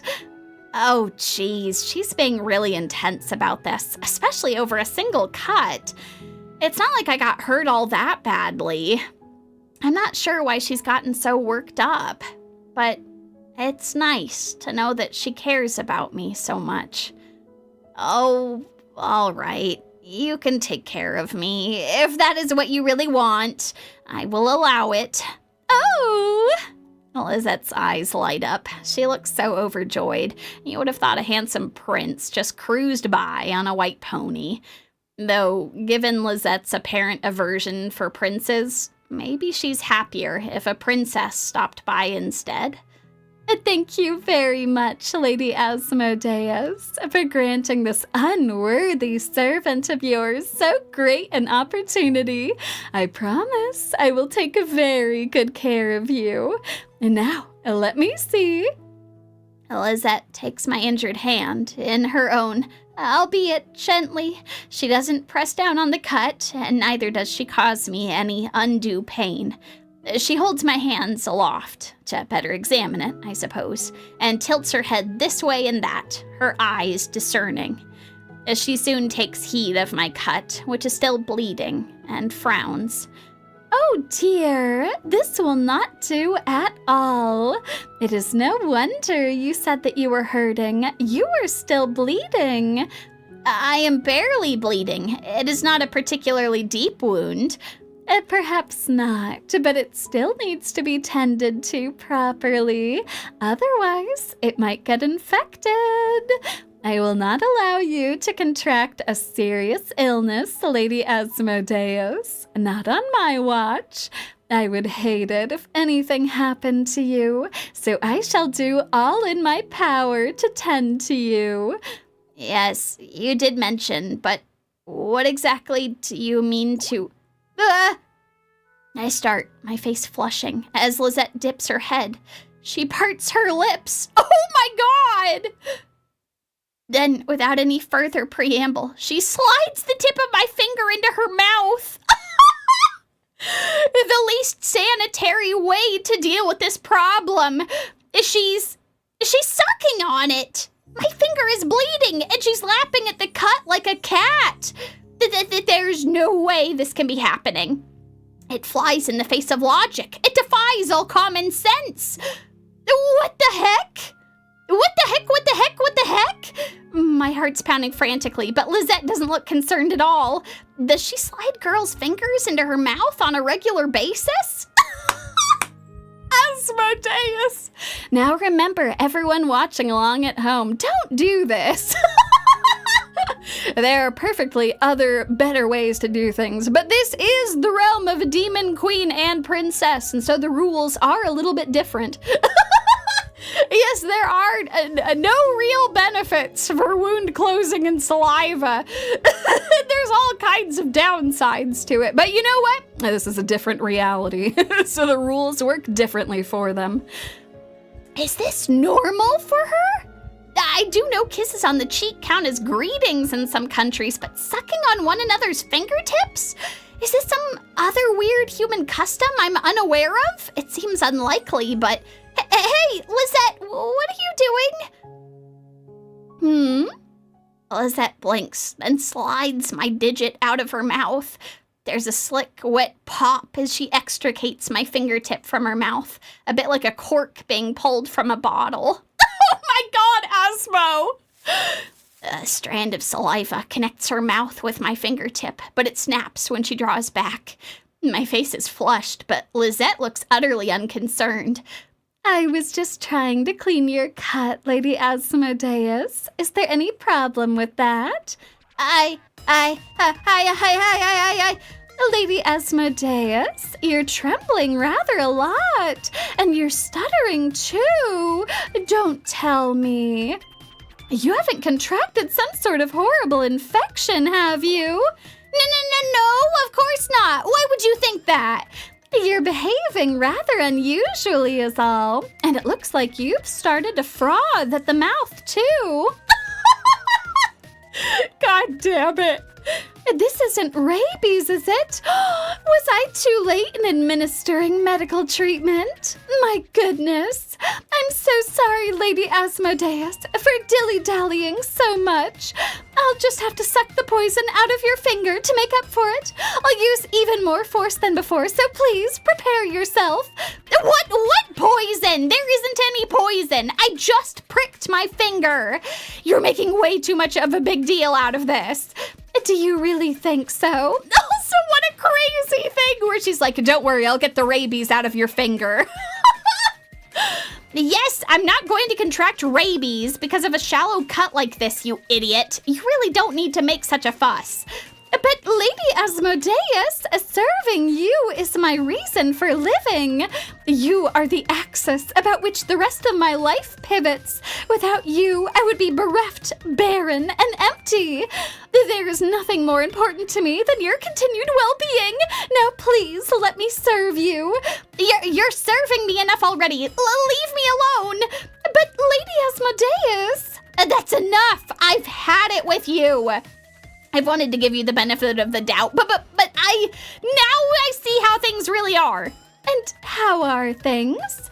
You ought to know. I inhale sharply, my chest heaving. And then, with no shortage of emotion, I shout, "You really are an idiot!" Oh, no! Yeah, I know, poison! I continue to try and engineer ways to show Lisette how capable I am, but these plans are met with limited success. No matter what I do, I'm unable to make any headway with my scheme. I don't think I've been able to show Lisette my cool, competent side even once. These constant failures are almost enough to make me wonder whether I even have a cool, competent side at all. Oh, no! But no, I won't doubt myself. I am the great Demon Queen Asmodeus, the ruler of all of Miel. The lives of hundreds of thousands of humans rest in my palms to do with as I see fit. There's no way I'm not cool, not with a title like that. I mean, the logic tracks. That's a good point, Illyria. I wonder if Lisette actually is unaware of the effect she has on Asmodeus, but then she does things like this. I just need to keep doing my best, and that is exactly what I do. I continue to plot and scheme, hoping that I might be able to impress Lisette, and in so doing, show her how incredible I truly am. And eventually, an opportunity arises. This opportunity comes when Lisette speaks to me after my lunch in the throne room where I usually sit. I'll be taking your dirty plates away now so I can clean them. But once I've done that, I'm afraid I won't be around for the next few hours. If you've any work you would like me to do, it might have to wait until later, unless it's particularly pressing. In that case, perhaps you could ask one of the other servants to attend to it in my stead. I apologize if this causes any complications. And where do you think you'll be going exactly? Oh, what's the occasion? Oh, there's no grand occasion, really. I just wanted to go to Auxelle to buy some new ingredients. The pantry is running perilously low, and I need to stock up on supplies. Otherwise, I won't be able to bake you a fresh apple pie for your pudding later today, and that would be a tragedy. You deserve only the best, Lady Asmodeus. And as a growing girl, you need to eat a lot. Hey, I'm not a growing girl, you dolt. I did all my growing a long, long time ago. Call me a lady, if nothing else. If you can't call me Queen Asmodeus, you should at least be able to call me Milady, or Your Highness, or... Oh, wait. Did you just say you were going to Auxelle? Yes, that's right. I always go to Auxelle on the weekends before midday. The market tends to not be too busy at this time, and I can purchase any number of wares. Is there a problem with that? Not particularly, but I'm starting to get an idea. Oh no. I've not been to Auxelle before, and not properly, at least. I marched through the city alongside my demonic army when I came to lay siege to King Lamone's castle, but after that, I've not been back. I'm not at all familiar with the city which I now rule over, where my castle stands. I know precious little about its people and its customs, so much so I've often wondered whether I oughtn't to try and broaden my horizons. Going on a research trip into Auxelle might not be a bad idea. And this could give me a chance, too, to endear Lisette to me even further. If my attempts at seducing her are to bear fruit, we need to spend more time together. Perhaps it would be beneficial if that time was outside the walls of the castle. I might feel less self-conscious without Severia and Nimue to eavesdrop and to judge us. And then, not that I particularly care what those two idiots think, of course. All right, then.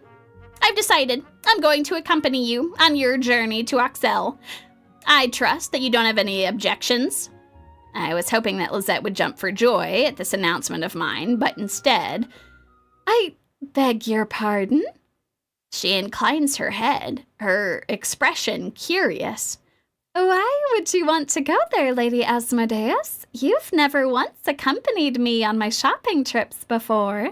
I wouldn't want you going out of your way. I'm sure you have many affairs which are rather more important that you could be attending to. Please, don't waste your limited time upon me. My time is limited, yes, but it's up to me to decide how to spend it. And I have decided that I want to spend it with you. With me? Oh my! What did I do to deserve this great favor? Don't get ahead of yourself. I'm not doing this for your sake, foolish human. I'm doing it for my own. I just think it's important to try new things every once in a while. It will keep me young. And not that I'm particularly old, not by demonic standards, at least. By human standards, however, I must be close to ancient. And anyway, I thought it would benefit me to take a better look at the city which I am supposed to govern. I would rather like to take a look at your fellow humans, scurrying about the streets as they attend to their day-to-day affairs. I'm sure it would be diverting. Oh, do you mean for this to be an educational trip, Lady Asmodeus? That's not my real intention for wanting to visit Auxelle, but I suppose it's easier to say that than to confess that I want to impress Lisette. That might seem a bit too desperate. Yes, indeed, there is much about this kingdom that I still wish to learn. As a queen, I simply cannot remain ignorant. Otherwise, I'll never be able to take proper care. I mean, exert my evil influence over this country. Yeah, sure, we all believe you, Asmo. Well, in that case, I would be only too happy to accompany you, if that is what you desire. Shall we be away then? Of course, I'm rather looking forward to our little jaunt. The puny humans of Auxelle will have no idea what awaits them. Ha ha ha ha! I'm not sure why Lisette is chiming in, but whatever. Cute! They're gonna go on a date together! At least it sounds like she's having fun. Oh, casual outfit! Ah, now that was a nice bracing walk, if I do say so myself. Do you not agree, Lady Asmodeus? How are you holding up? Lady Asmodeus, are you all right? You don't need to pause, do you, to get your breath back? What? No. I might feel a bit winded after the walk into Auxelle's town square, which took longer than I had anticipated. Why is the castle located on the outskirts of the city anyway? But Lisette doesn't need to know this. I don't want to give her the satisfaction of seeing my weakness. I'm supposed to be an all-powerful demon queen. It would be pitiful if a brief walk like this was enough to overwhelm me. Not that I'm overwhelmed, of course. I'm just fine. The day is just a bit hotter than I anticipated. That's all, and my brow feels a bit sweaty. Maybe it's a good thing I decided to wear something more casual for this jaunt, as opposed to my typical demonic regalia. I don't want to overheat. Lisette looks at me coyly, her lips curved into a small smile. Are you sure you're all right, Lady Asmodeus? I know you're not accustomed to venturing beyond the walls of your castle. If you're feeling tired, I wouldn't judge you. Who's saying I'm tired, huh? This is all a fiction you've invented. I'm just fine. You say that, but your face is rather red, and you've been struggling for breath, too. I wasn't walking at too fast a clip, was I? Well, I look at Lisette sourly, or maybe it should be more accurate to say that I look up at her. She is quite a bit taller than I am. You could have slowed your pace down a bit. You forget, we don't have all stupidly long legs like you do. For a servant, you were being surprisingly thoughtless. Oh, yes, I suppose I was. I was walking briskly because I don't want the vendors at the marketplace to run through their stocks before I arrive. But I ought to have been more considerate. I really am sorry, Lady Asmodeus. I wasn't thinking. At the very least, I should have offered to carry you, or even give you a piggyback ride. Would you have preferred that? Like hell I would have. Oh my god. I'm a demon queen, you empty-minded cretin, not a child. You have no need to treat me as such. I'd rather die than have a lowly human such as yourself carry me. Oh, no! Please don't say that. I am very fond of you, Lady Asmodeus, and I certainly don't want you to die. Then keep your filthy hands off me. You have no right to touch me. Well, of course I don't. I would never be so bold as to presume otherwise. But I have no ulterior motives in offering to carry you, I swear. I simply want to make myself useful to you, as any servant ought. I would let you make use of any of my body parts without complaint to better prove my loyalty towards you. You could always regard me as a palanquin. Would that make you feel better about the whole situation? I ponder this briefly, then mumble. Well, maybe. It is true, after all, that you are like furniture to me. I suppose I oughtn't to fret too much about using you. Neither of them can just be. And here's the thing, Lisette knows how to work with Asmo so well. Oh god, their relationship is crazy.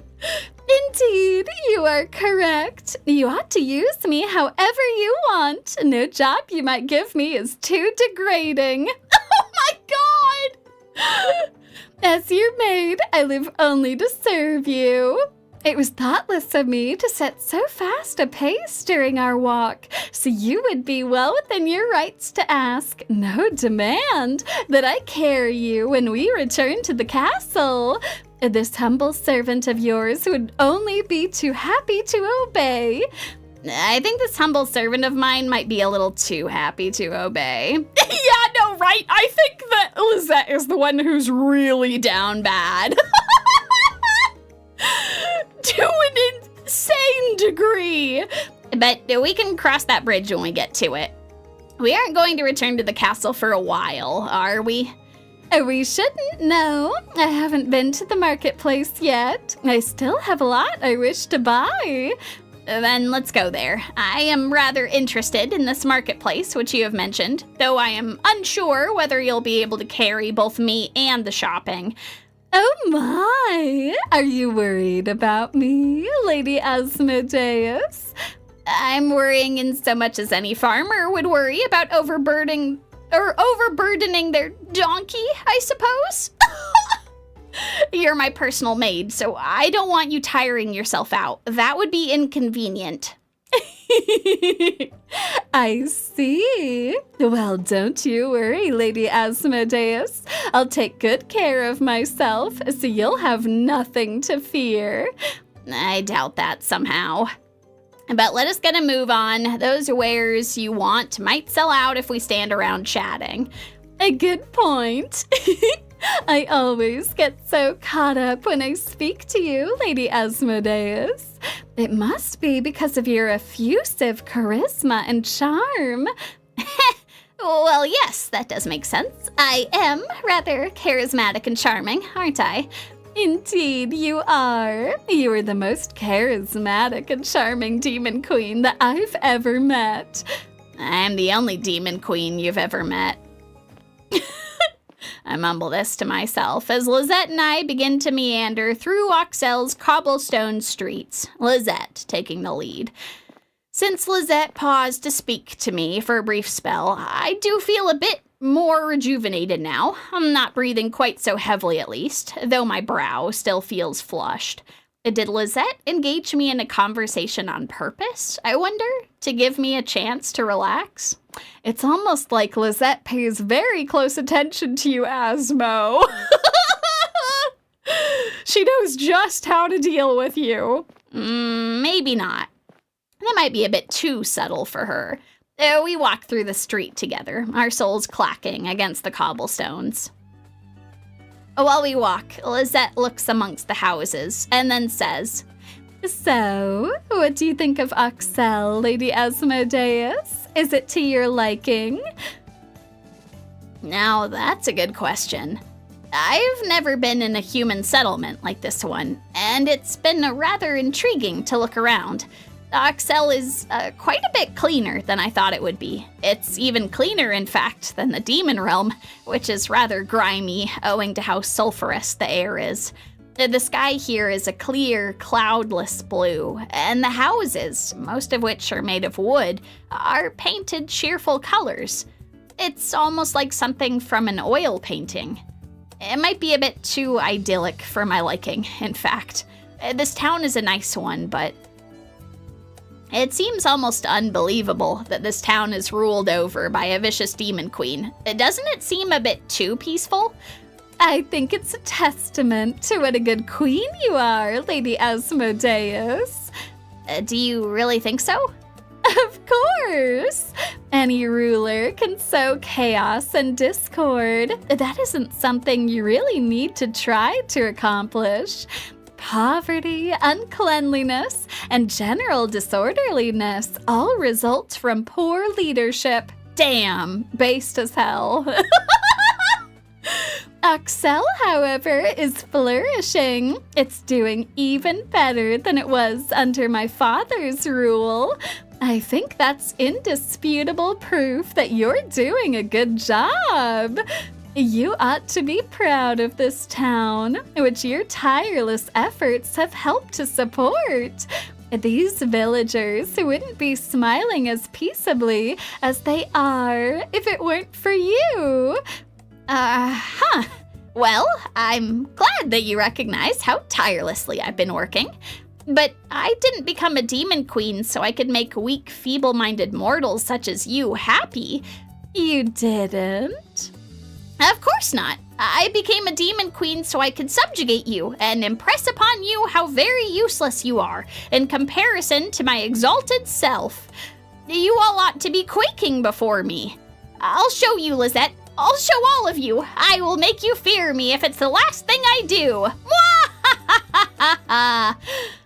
Hey, Cherry, that's not safe. Come down from there, please. Yeah, no, Asmo is unaware of how competent she is. She's like, but this is how a demon queen is supposed to be. And Lisette's like, no, it's fine. Everyone welcomed the demon queen when she introduced the 3-day work week. Yep, no, it was easily won. Well, so much for that little speech. I whip my head about, searching for the source of the commotion, and Nimue says I'm noisy. Human children are much worse than I am, and... Cherry, don't! You're too high! If you fall, you'll get hurt! Come down, Cherry, please! It doesn't take me long to locate it. There's a human girl standing at the base of a tree, a girl who looks to be about 5 or 6 years old. Her dark hair is tied back into 2 stubby pigtails, and her head is tilted upwards. She's looking up, her eyes wide, at the boughs of the trees above her, to a dark shape nestled among its topmost branches. Could that be... Oh, I see. It's a cat. I suppose it must belong to this girl. Or, well, I suppose that's what she thinks. In actuality, cats don't belong to anybody, least of all foolish humans. They're far too prideful. I love cats, and she is right. Illyria, I'm sold. Where do I sign up to have Asmodeus and Lisette rule my country? I know, right? Can you imagine 3-day work weeks? Everything all nice and safe and orderly. Everyone treated well. Even the cats. This cat, being rather individual, must have chosen to scale this tree in search of some particularly juicy pigeons to assault, much to this girl's chagrin. I understand the situation, but... Cherry, come down! Cherry, please! Oh, for pity's sake. How dare this foolish human girl interrupt my monologuing? That's incredibly rude. Does she not know who I am? Well, I suppose the answer to that is probably not. I did decide to visit Auxelle in disguise. I didn't want word getting out about my status as Miel's queen, which is why I decided to forego my cape.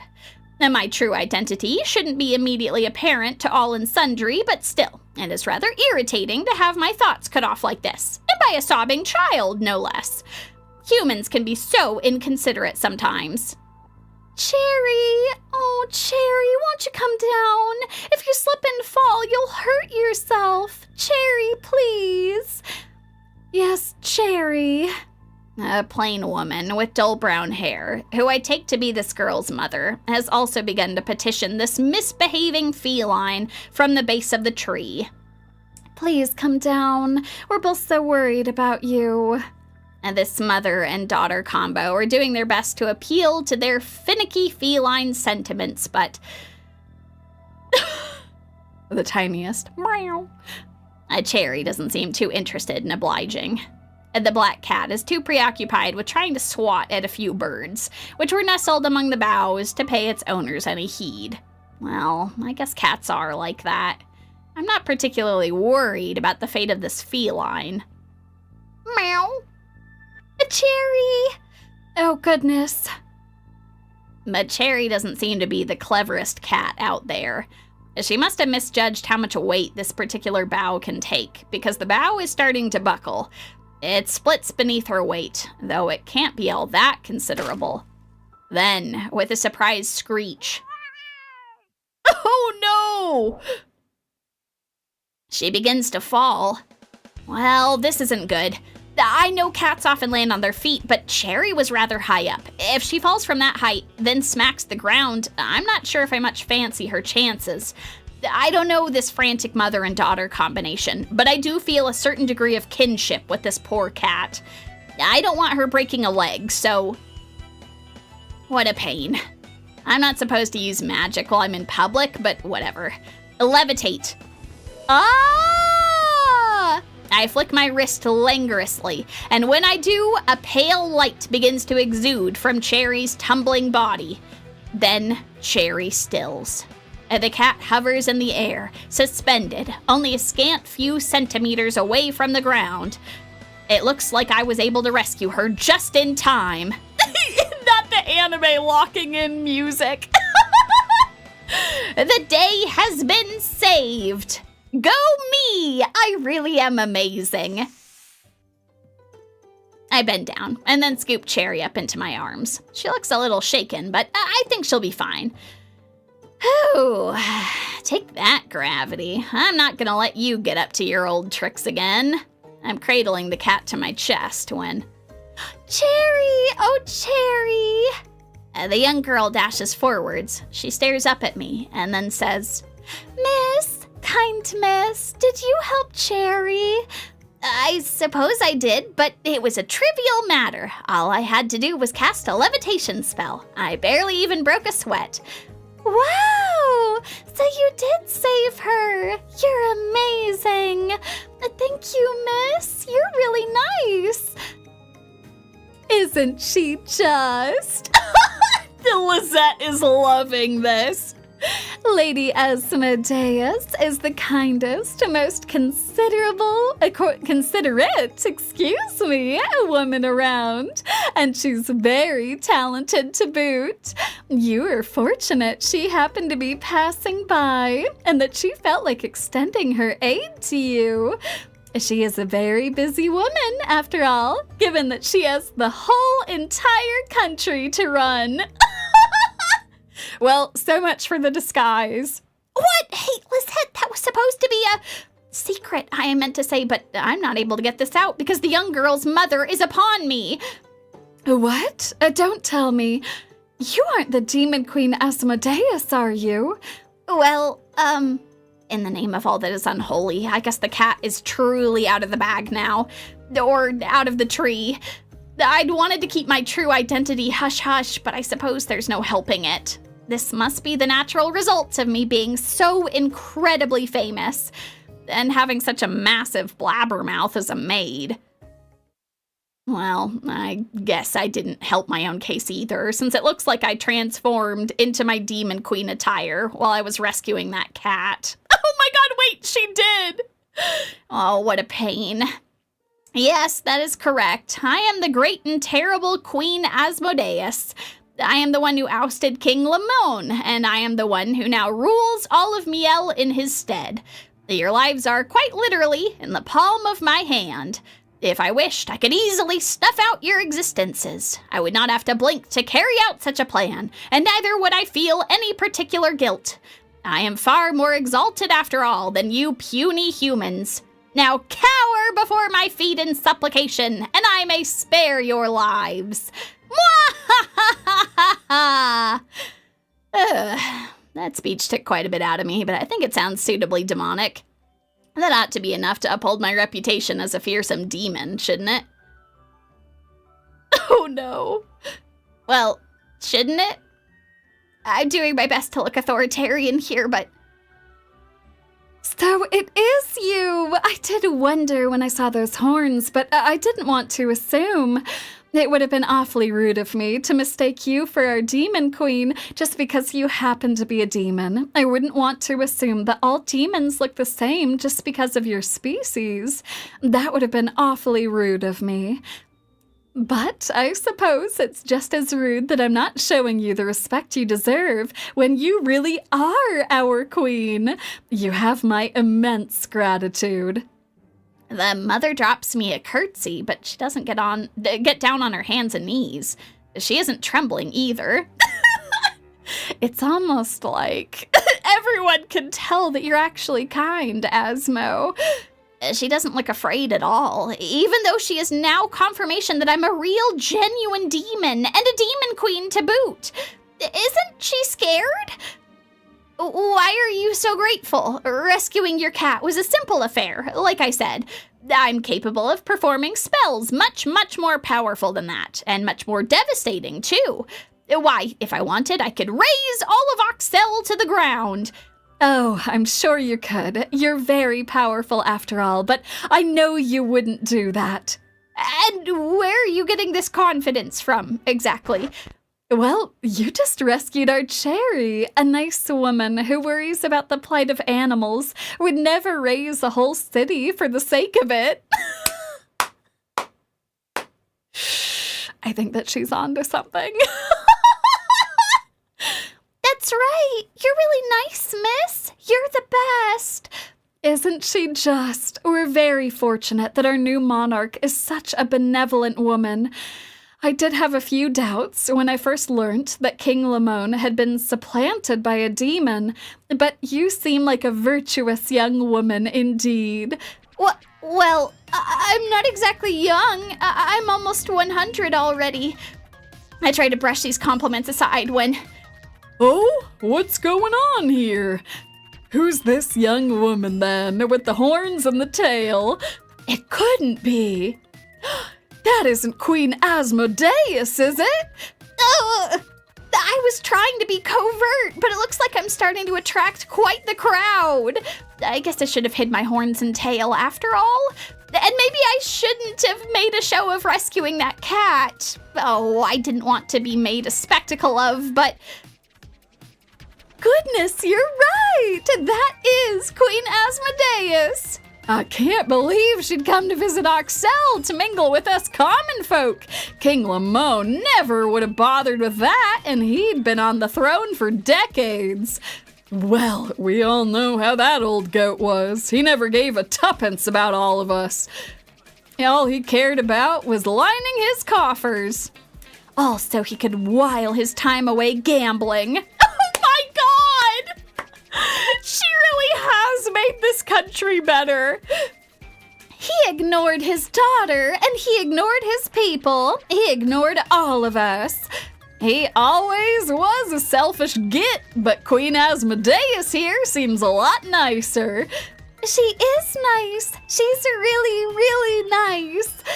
She's a queen, so she's super important, but she still rescued Cherry. I love how she's still holding her. She was going to fall, but Queen Asmodeus used her magic to save her. She's incredible. I know, right? Lady Asmodeus really is the best. I keep telling her this, but she doesn't seem to realize how nice she is. She's awfully humble. Maybe if all of you tell her how much you appreciate her, she'll finally learn how to accept a sincere compliment, though. Well, I'd be only too happy to pay her any number of compliments. It's what she deserves for being so helpful. She really does seem like a sweetheart. And she looks like one, too. Can you imagine King Lamone rescuing a cat from a tree? I sure can't. King Lamone couldn't even protect us from that famine all those years back. He sure as hell wouldn't trouble himself over a cat. In fact, didn't he tell us to eat our cats when the crops failed and we was all starving? Oh my God, he sounds wretched. That's right, he did. That miserable git had no love in his heart. I'm glad to be rid of him. He never did anything to help us honest, hard-working folk, not like Queen Asmodeus here. This country's been prospering ever since she took over. She's been doing a great job for somebody so young. Lisette subjecting Asmodeus to the most terrible torture of all. Countless sincere compliments. I already told you I'm not young. I might look youthful by the standards of you humans, but 3 cheers for the Demon Queen Asmodeus! 3 cheers for the brave, noble Demon Queen who looks out for the rest of us. 3 cheers for the sweet, kind queen who's willing to interact with us like an equal. Hip, hip, hooray! Hip, hip, hooray! You're the best, milady. You're so cool, your highness. If my cat was stuck up a tree, would you rescue it, your highness? If I cut my finger, would you kiss it better? If I fell in the dirt, would you step on me?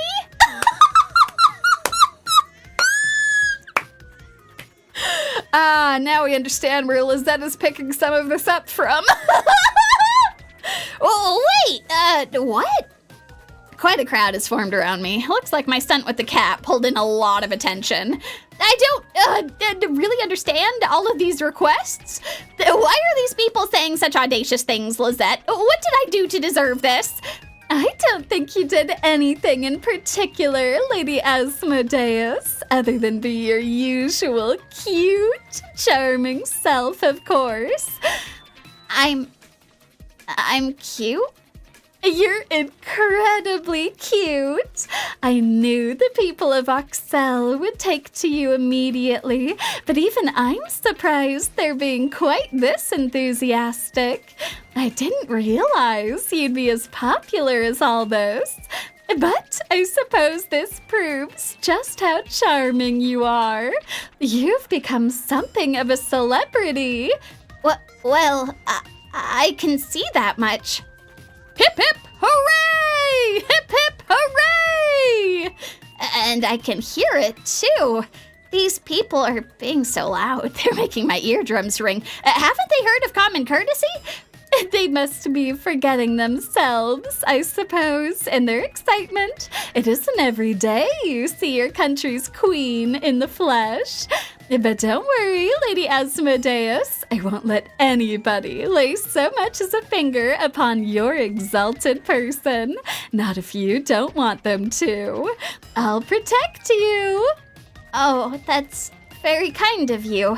But I feel like I should be the one saying that. You're the puny human, after all, not me. Indeed I am, but I'm stronger than you might imagine. You'd be surprised. I'm not too sure about that. I've seen Lisette at work, kneading dough and pinning up laundry, and I know she has quite a lot of stamina in that slender body of hers. Her strength could rival a cart horse. I might be but a humble maid, but I don't mind acting as your bodyguard as we wander the streets of Auxelle.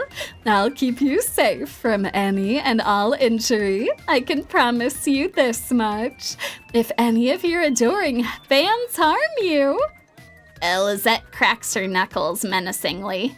They'll have to answer to me. I know I'm not the one on the receiving end of Lisette's threats, but she sounded kind of scary just then. I might be an all-powerful demon queen, but I think I'd do well not to get on her bad side. No kidding. I don't want her destroying me too. That wouldn't be a very good way to cap off the day. Oh my god. I'm eventually able to disentangle myself from the adoring throng which has formed around me, with a bit of help from Lisette. Lisette marches through the crowds in front of me, her skirt swishing around her thighs and the soles of her feet clacking against the cobblestones. She tells everybody we pass to stand aside for Queen Asmodeus if they don't want to face her wrath. A threat which works on even the bulkiest, burliest of men, because they soon scarper. For a human girl wearing a very pastel, incredibly cutesy maid outfit, she really is imposing. With the worst of the crowds behind us, we then pick our way to our original destination, namely Auxelle's marketplace. I've never been to a human marketplace before, and the sight of it is enough to intrigue me, not to mention all the sounds. The marketplace is a noisy hub of activity, full to the brim of people. There are so many stalls set up, most of them with colorful awning, that I'm not sure where to look first. There are stalls heaped with various jewel-colored fruits from all across the kingdom and those beyond it, and stalls heaped with actual jewels which shimmer in the summer sun. There's a stall over by the fountain which seems to be selling fish, the dead-eyed, rainbow-scaled creatures heaped up inside boxes and barrels with ice. The stall to the immediate right of this one, meanwhile, is piled high with various cuts of meat from all sorts of animals, cows, pigs, and chickens. There are stalls selling items which look obviously immediately useful, even to a queen such as myself. Eggs, milk, butter, and the like. But there are other stalls selling curios whose uses I can't immediately divine. Some stalls are selling crystals and kitschy ornaments, while others are selling perfumes stopped in glass vials which sparkle. Over there is a stall selling colorful rugs and wares from across the burning desert sands. And there's a stall that's selling all sorts of macabre, grisly artifacts. Lizards' legs, owlets' wings, and desiccated fingers. These items must be for mages. The people pausing by the stores, which are belching foul-smelling incense into the air, are all of a similar sort. They're wearing cloaks, as seems to be de rigueur for mages, despite the swelteringly hot weather, and they have pointed hats on. So there are humans who can do magic. I can't say I think much of their fashion sense. Mages aren't particularly common, and those humans who are fortunate enough to be born with some inkling of magical abilities tend to overcompensate. They wear voluminous robes and those ridiculously pointy hats to mark themselves from the rest of their peers, to demonstrate to the world their abilities. I think it's all rather tawdry. Methinks this is a bit of the pot calling the kettle black. Miss Demon Queen with your imposing cape. People who are truly talented don't need to dress the part to command some false sort of respect. They ought to attract respect naturally, by virtue of their very existence. Those foolish humans who play with their silly magic spells have a lot to learn. Well, whatever, I didn't come to Auxelle's bustling marketplace to comment on the people here, though there are a lot of interesting people beyond the mages. There are a lot of peasants wearing fairly commonplace clothes, linen shirts and cotton dresses, but there are people from other, rather more exotic climes and colorful outfits, the likes of which I've never seen before. There's one girl dancing by the clock tower, presumably to earn coins, in an outfit not that far removed from the garb Severia usually dons, her stomach exposed, but her face obscured by a veil. I'm not sure why she has so much skin on display, yet feels the need to hide her face. Oh, Asmo, we need to bring you out more.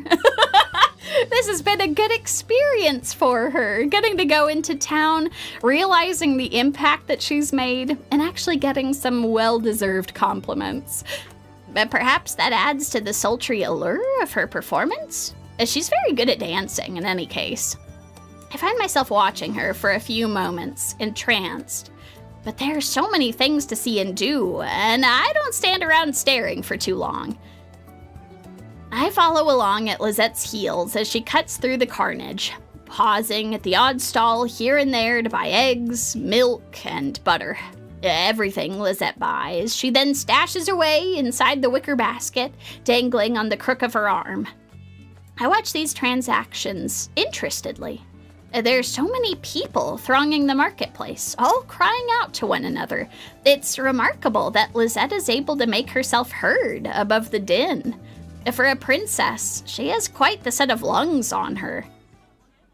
Hey there, ladies and gents, come take a gander at our wares. We have potions, filters, and tinctures. There's no better place for them than Aster's Emporium. She has nothing on some of these vendors. There's a rather striking young man at a stall just over yonder, with jet black hair and mismatched eyes. One of his irises is pale blue, while the other is brown. I happen to catch his gaze. Maybe he catches mine? He flashes me a mouthful of pearly whites. Hey, little lady, are you in the market for any potions to make your long, lovely hair even more lustrous? Or maybe you want to clear up your complexion? Whatever you're after, I'm sure we have it. Aster's a genius, and his potions come highly recommended. There's nothing he can't do. Aster, huh? Well, I suppose he must be some sort of wizard, though. I can't say I recognize the name. There really is no need for me to trouble myself with remembering mere humans, who are all inferior to my exalted self, even wizards. This Aster is probably a charlatan. He wouldn't need to refer to himself as a genius otherwise. Or, I suppose he wouldn't have his assistant refer to him like that. I don't think the man at the stall is the lauded Aster. He seems a little too chipper to be a wizard. Maybe this is a stereotype, but I thought they were all supposed to be old and grumpy. This man is charming enough, I suppose, but... And why do you think I would need a potion to clear up my complexion, might I ask? There's absolutely nothing wrong with my skin, you ignoramus. For a demon who is over a century old, I look as fresh and delicate as a flower. That's right, Lisette chimes in, her lips pressed into a pout. Milady has no need of your tinctures, Blaze. Stop trying to make a few pennies on her because she's never been to the market before, and she looks like a little lost lamb. She isn't going to fall for your schmoozing. She's not that much of an easy mark. That's right. I am far, far too clever to fall for your tricks, potion peddler. Now be gone with you. Sorry. I didn't mean no offense. I don't think you need any of these tinctures either. It's just most of Aster's customers are young ladies like yourself who worry about pimples or wrinkles, no matter how pretty they are. I thought that was the kind of thing women fussed over. But maybe I'm mistaken. In my case, indeed, I have no cause to worry about my appearance. And if I ever did get pimples... Perish a thought. Severia and Nimue would never let me live that down. I could always use my own magic to soothe them. I very much doubt there's anything your potions can do that I cannot, charlatan. Phew! It seems like you're a fiery one. I guess you're a witch yourself if you're that confident. Or, no, wait. Are you a demon? It took you long enough, you dolt. I don't much want to unveil my identity to all and sundry, but I can't help but feel this young man is looking down on me. I don't want him to think of me as some novice demon, so I need to show him what's what. I am not just any ordinary demon either. I am the great Demon Queen Asmodeus, the ruler of all of Miel. She can't help herself. Oh my god, she cannot help herself. Okay, hold on. Before we go any further, I realized I missed our first hydration check, so I'm gonna do that really quick. Hydration check. We're probably actually gonna be wrapping up pretty soon here, but we're gonna do a hydration check anyway. Yeah, no, this is not a low profile at all.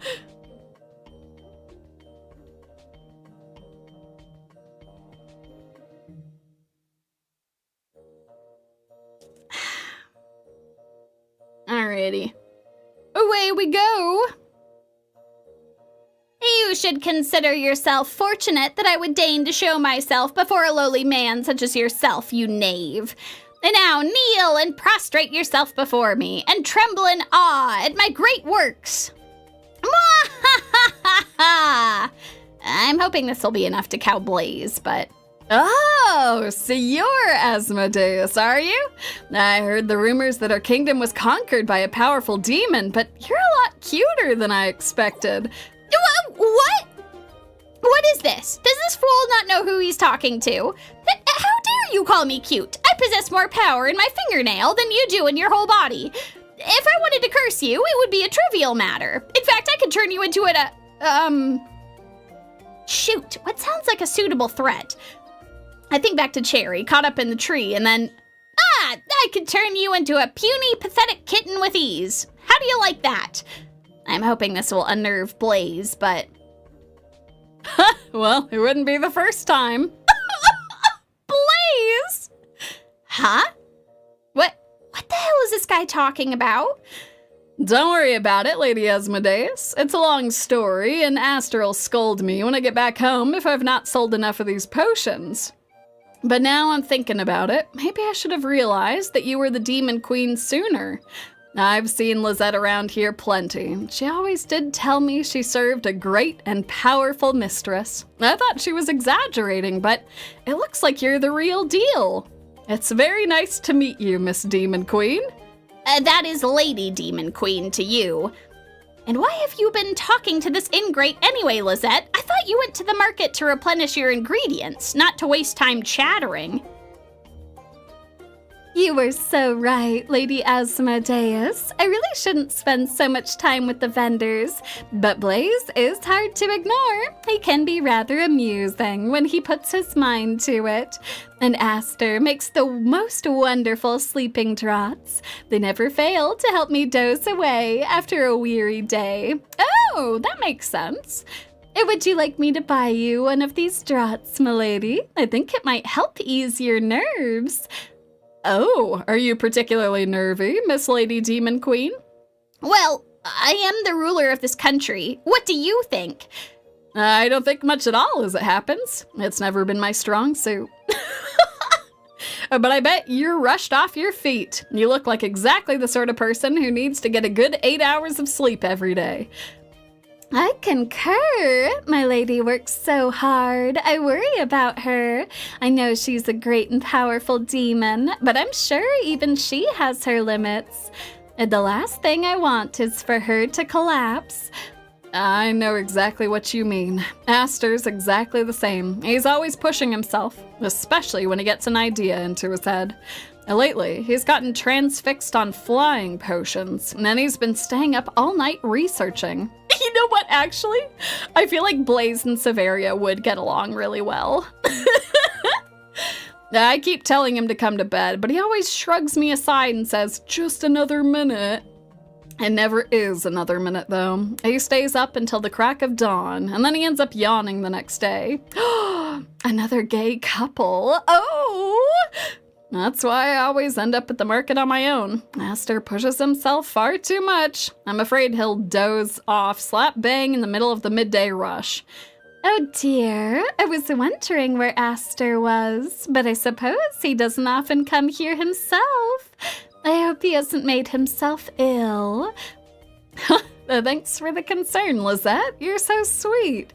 I hope he isn't making himself sick too. I've been doing my best to look out for him, but he can be so stubborn.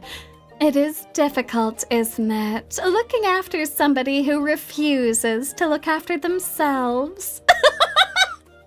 I cannot help but fuss about my lady, too, even though she's so powerful and could surely turn me into soot with the snap of her fingers. Well, don't. As a demon, I'm perfectly capable of looking after myself. Thank you. I harumph, then examine Blaze's store, while he laughs wryly in the background. It is not as though I want to purchase anything from this smug, self-assured man, but Lisette is the one who volunteered. Perhaps she means to get me a gift. If so, I can't really begrudge her for that. And maybe I should start taking sleeping draughts. I have been going to sleep rather late recently, with thoughts of Lisette running through my mind. It would be nice if I could lose myself to the land of dreams a little more. I'd rather not support Blaze, but... Well, all right. Perhaps I can give it a go. All right! It's not every day I get to sell something to the queen of the country. I bet Aster will be real happy about this. Oh, whatever. I roll my eyes as Lisette hands Blaze some coins. He gives her a sleeping draught in turn, a silvery potion encased in an iridescent glass which shimmers. The potion looks kind of fancy, actually. It's an interesting shape, a little like an hourglass, and there's a pale blue ribbon tied about the top. I guess Aster's Emporium must be doing well if they can spare the time to bottle their potions like this. I accept the potion from Blaze, then stash it into my pouch. He grins as I turn to leave. I'll see you later, Miss Lady Demon Queen. Have a nice day. And I scoff in reply. I can't say I think very much of him. I feel a little tired after talking to him, actually. So much so, Lisette pauses. She looks at me curiously, and then says, Are you all right, Lady Asmodeus? This isn't too much for you, is it? I am all right. You needn't worry about me, silly human. Focus upon yourself. Isn't there more you need to buy? Oh, yes. I'd still like to purchase some spices. Oh, and some nuts, too. We could also use more honey. Thank you very much for reminding me, Lady Asmodeus. Blaze distracted me a little. You're a lifesaver. I didn't do anything, really. I don't doubt you would have remembered yourself if given enough time. Oh, maybe so, but it's still so nice to have a helper with me. This might sound strange since the marketplace is so crowded, but going shopping on my own can be a bit dispiriting. I appreciate having somebody to talk to. As if you need me for that. I saw the way you were chattering away with Blaze, as though you were old friends. You're so talkative, in fact. I wouldn't be surprised if you could have a worthwhile conversation with yourself. I do talk quite a bit, it's true. But is that a problem? You aren't unhappy with me, are you, Lady Asmodeus? I'm not sure how to answer that. I guess part of me does feel a little jealous that she was talking to Blaze in such a familiar way. Oh! But I don't tell her that. I don't need to give her a swollen head. Not when she already has a swollen chest. No, I'm not unhappy. I'm fine, really, so don't fuss. And now, what about those spices? Oh, yes, you're quite right. Silly me. Let me see.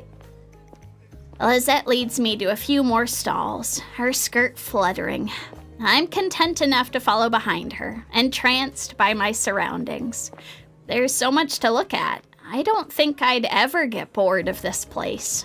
It's the polar opposite of the palace, which, despite being large, is quiet and disconcertingly empty.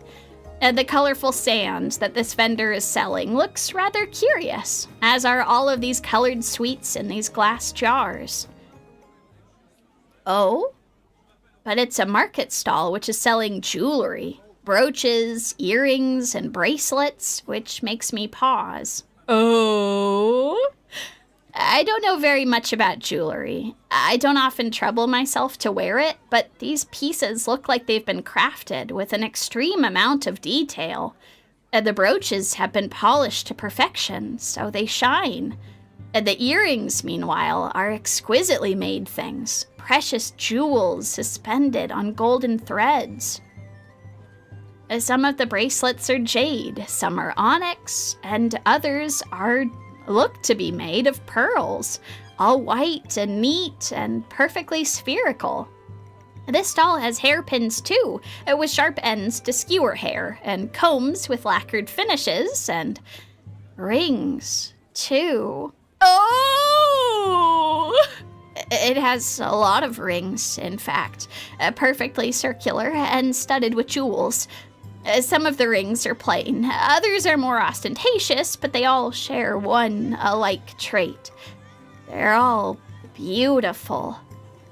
I find myself staring at these rings, transfixed. It's almost as if they're calling out to me. My, do you see anything you like, young miss? Oh, and now the vendor behind the counter, an elderly woman with snowy white hair, really is calling out to me. I guess my gawping must have been pretty obvious. It's so obvious, in fact, that Lisette pauses, then glances at me. Did you see something that you like, Lady Asmodeus? What? Oh, I draw back from the stall, red-faced, as though burnt, and look at Lisette shyly. No, it's fine. I mean, it's not as if I, the great Demon Queen Asmodeus, would take any interest in these bits and pieces that were crafted by mere humans. I was simply looking at them, that is all, to gauge their value. But I can clearly see, with these discerning eyes of mine, that they aren't worth my time. Oh, Asmo! Oh dear, I thought you'd taken a liking to my pieces, but perhaps I was mistaken. Indeed you were, old woman. It isn't as if I would wear any of these shabbily made trinkets. I'm not a little bit interested. Oh, Asmo, that's too far!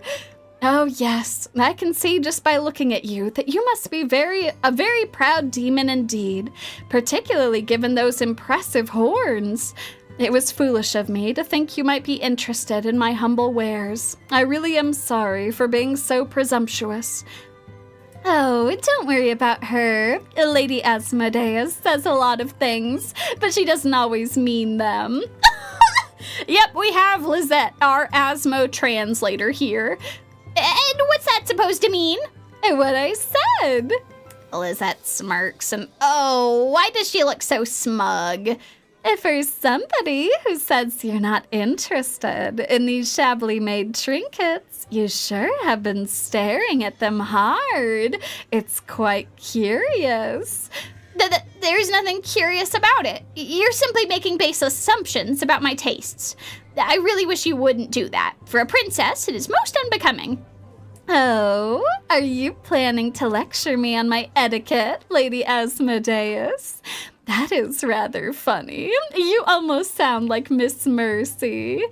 You'd better watch yourself, or I'll have to put clotted cream in your slippers next. Did you really do that to your etiquette teacher? I might have.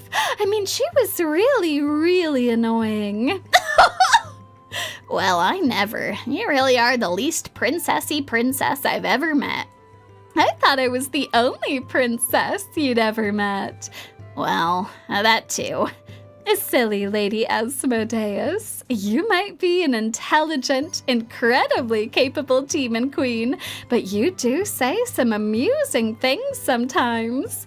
I can understand that, though. It must get tiring, ruling over a whole kingdom like Miel. I imagine you must be rather exhausted. I do get tired, I suppose, from time to time. I knew it. That's why I bought that sleeping draught for you earlier. It should help. You mark my words, a good night's sleep will be better for you than staying up poring over your ancient old tomes and sacrificing small woodland animals, or whatever it is that you demon queens do when it gets dark. It's true, I suppose. I do spend a lot of time poring through ancient tomes, and as a demon, perusing occultic texts comes with the territory. Unless you're borderline illiterate like Severia. I've not been doing much perusing of ancient texts lately, however. My thoughts during the nighttime hours have been rather too occupied with one person in particular. A perpetually cheerful, good-natured person who presumably means well, but whose mere existence has been sending me into a bit of a tizzy. Naturally, I've been thinking of Lisette. But I can't exactly tell her that. That would be too embarrassing. There are some things Lisette doesn't need to know. My feelings, whatever they may be, for her among them. I think that she might know, though. You don't need to think of me as the princess anymore, you know. I might have been a princess once, but I'm not now. You liberated me from that miserable life. I hardly did that. I try to sound unaffected when I reply, but the tremor in my voice gives me away.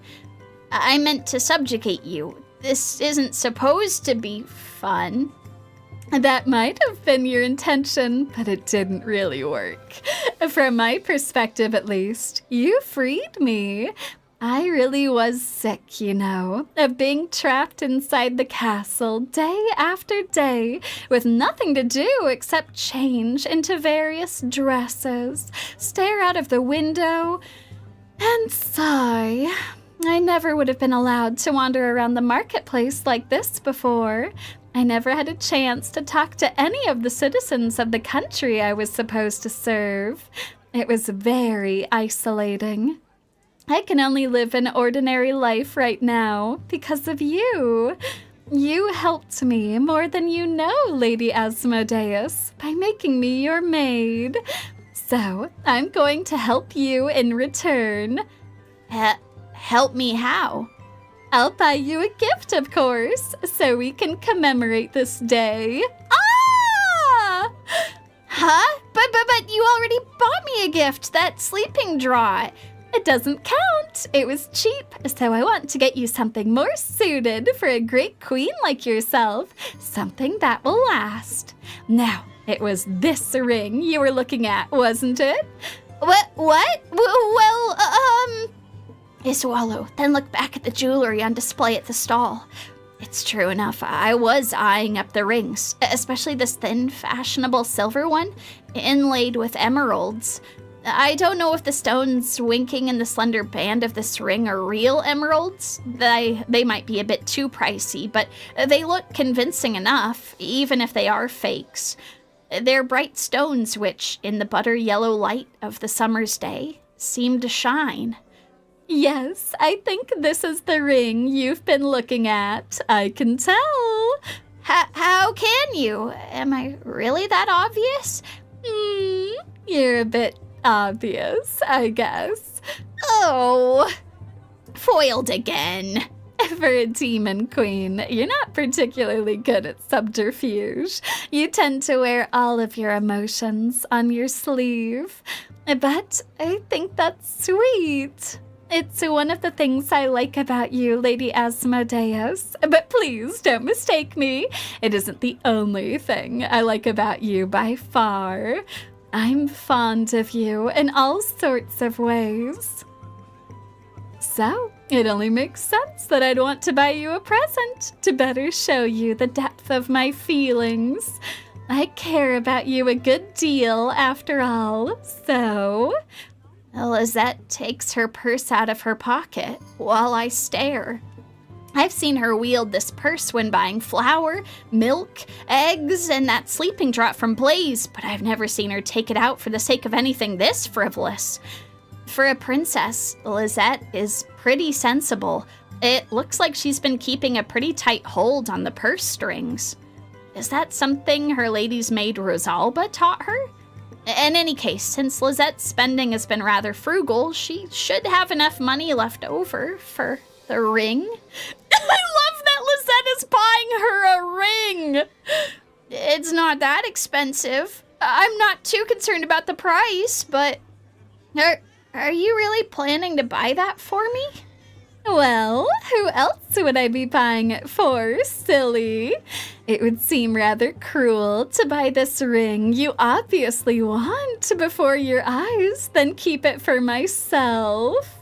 That would be nothing short of malicious. That's true enough, I suppose. If you did something that devious, I'd have to punish you. Well, that might not be so bad either, depending on the punishment, I mean. Oh my god, Lisette! But that money comes from your wages, does it not? You don't need to spend your coins on my behalf. You earned that money fair and square, so you should use it how you see fit.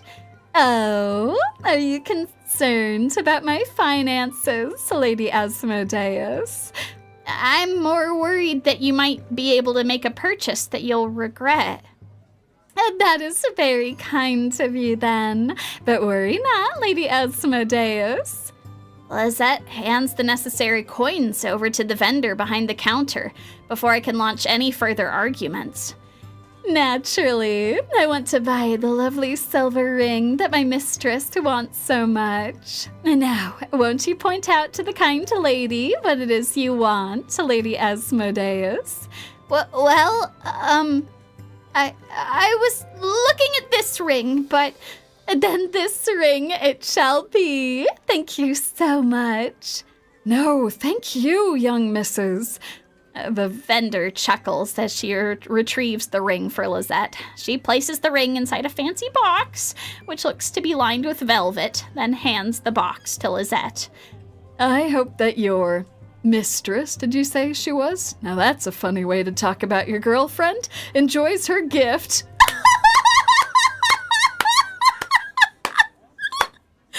Amazing! girlfriend, I'm not... Oh, don't play coy now. I've seen enough couples in my time to know how they interact. I could tell what you were from a mile away. What? But we're not. I mean, we're... Both women? The vendor chuckles. That is somewhat unusual, I'll admit, but it's not unheard of. Love is love, regardless of what form it takes. I'd never presume to judge you for your feelings. In fact, there's a couple of young men from the nearby apothecary who set up their stall here every once in a while, and they're as pleasant as can be. I called it! The young wizard is a bit of a grouch, but his assistant is nothing but lovely. He's quite the smooth talker as it happens, and he never fails to compliment me.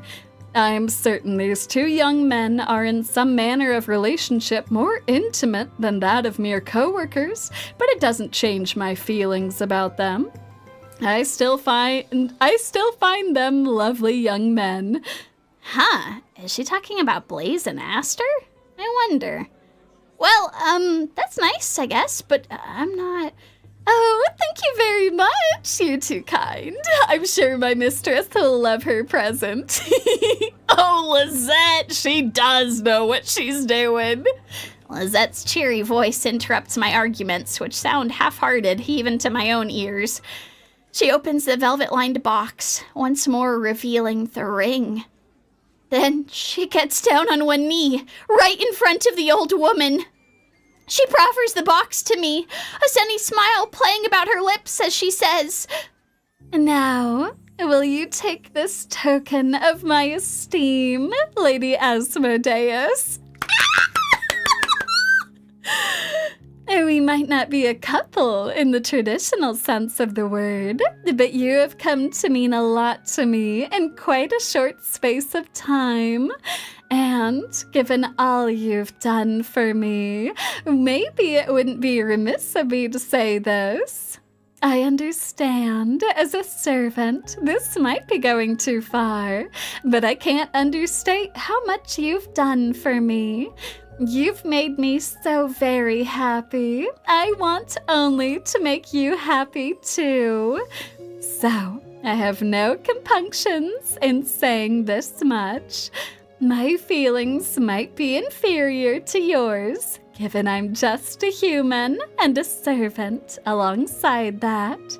But in my own way, I really do love you.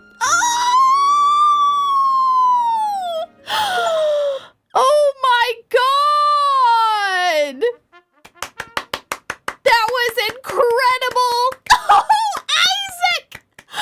I was dating a woman. We decided it wasn't really working. We decided to get some ice cream as a farewell date. The server said we were a nice couple. We both burst out laughing. That's the cursed flip side to this story. Thank God she was right in this case. Oh, I'm glad that the two of you were able to laugh about it. That's good. I think that's a great way to handle that. Oh my God, y'all, that is exactly where I'm gonna call it, because I think that that is an absolutely lovely way to wrap things up. Again, if you're interested in more, there is another chapter for folks who want to go and check this out. This game is very inexpensive to pick up if you do want to support Ebihime and the work that they do. But yeah, it has been an absolute pleasure getting to play this with y'all. At this point, Asmodeus is going to be at the altar, still pondering how she's going to seduce Lisette, not realizing there's no need at all. Folks, and this has been so awesome to hang out with y'all. I have loved getting to play this with you folks. I am super excited. I've got some other cool stuff that's going to be coming up in the next couple of weeks here, so look out for that. If you haven't already seen it, my great aunt on my vampire side, Mimi, had a stream earlier this week on the channel playing Moonlight Peaks. That is a very fun, very addicting game. With all kinds of drama, just constantly. But yes, of course! Oh my god, this was a blast to play with y'all. And thank you folks for being understanding too of why we're wrapping it up here. This was fantastic to play with you folks. I'm so glad y'all have enjoyed. Well, happy Pride Month, 2 weeks after it ended. But you know, we really just keep the pride train rolling year round in this household, so it works out quite nicely. Oh, this was fantastic, y'all. I hope that you have a wonderful, wonderful rest of your week, and I'm so excited that tomorrow my video is finally coming out. Oh god, it's gonna be amazing. I am so excited that you folks will finally be able to watch it. So until then, y'all, I hope you have an awesome weekend, and I'll see y'all soon. Oh, it's Yumi!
I can't believe it's actually releasing tomorrow. That's crazy. You all have no idea.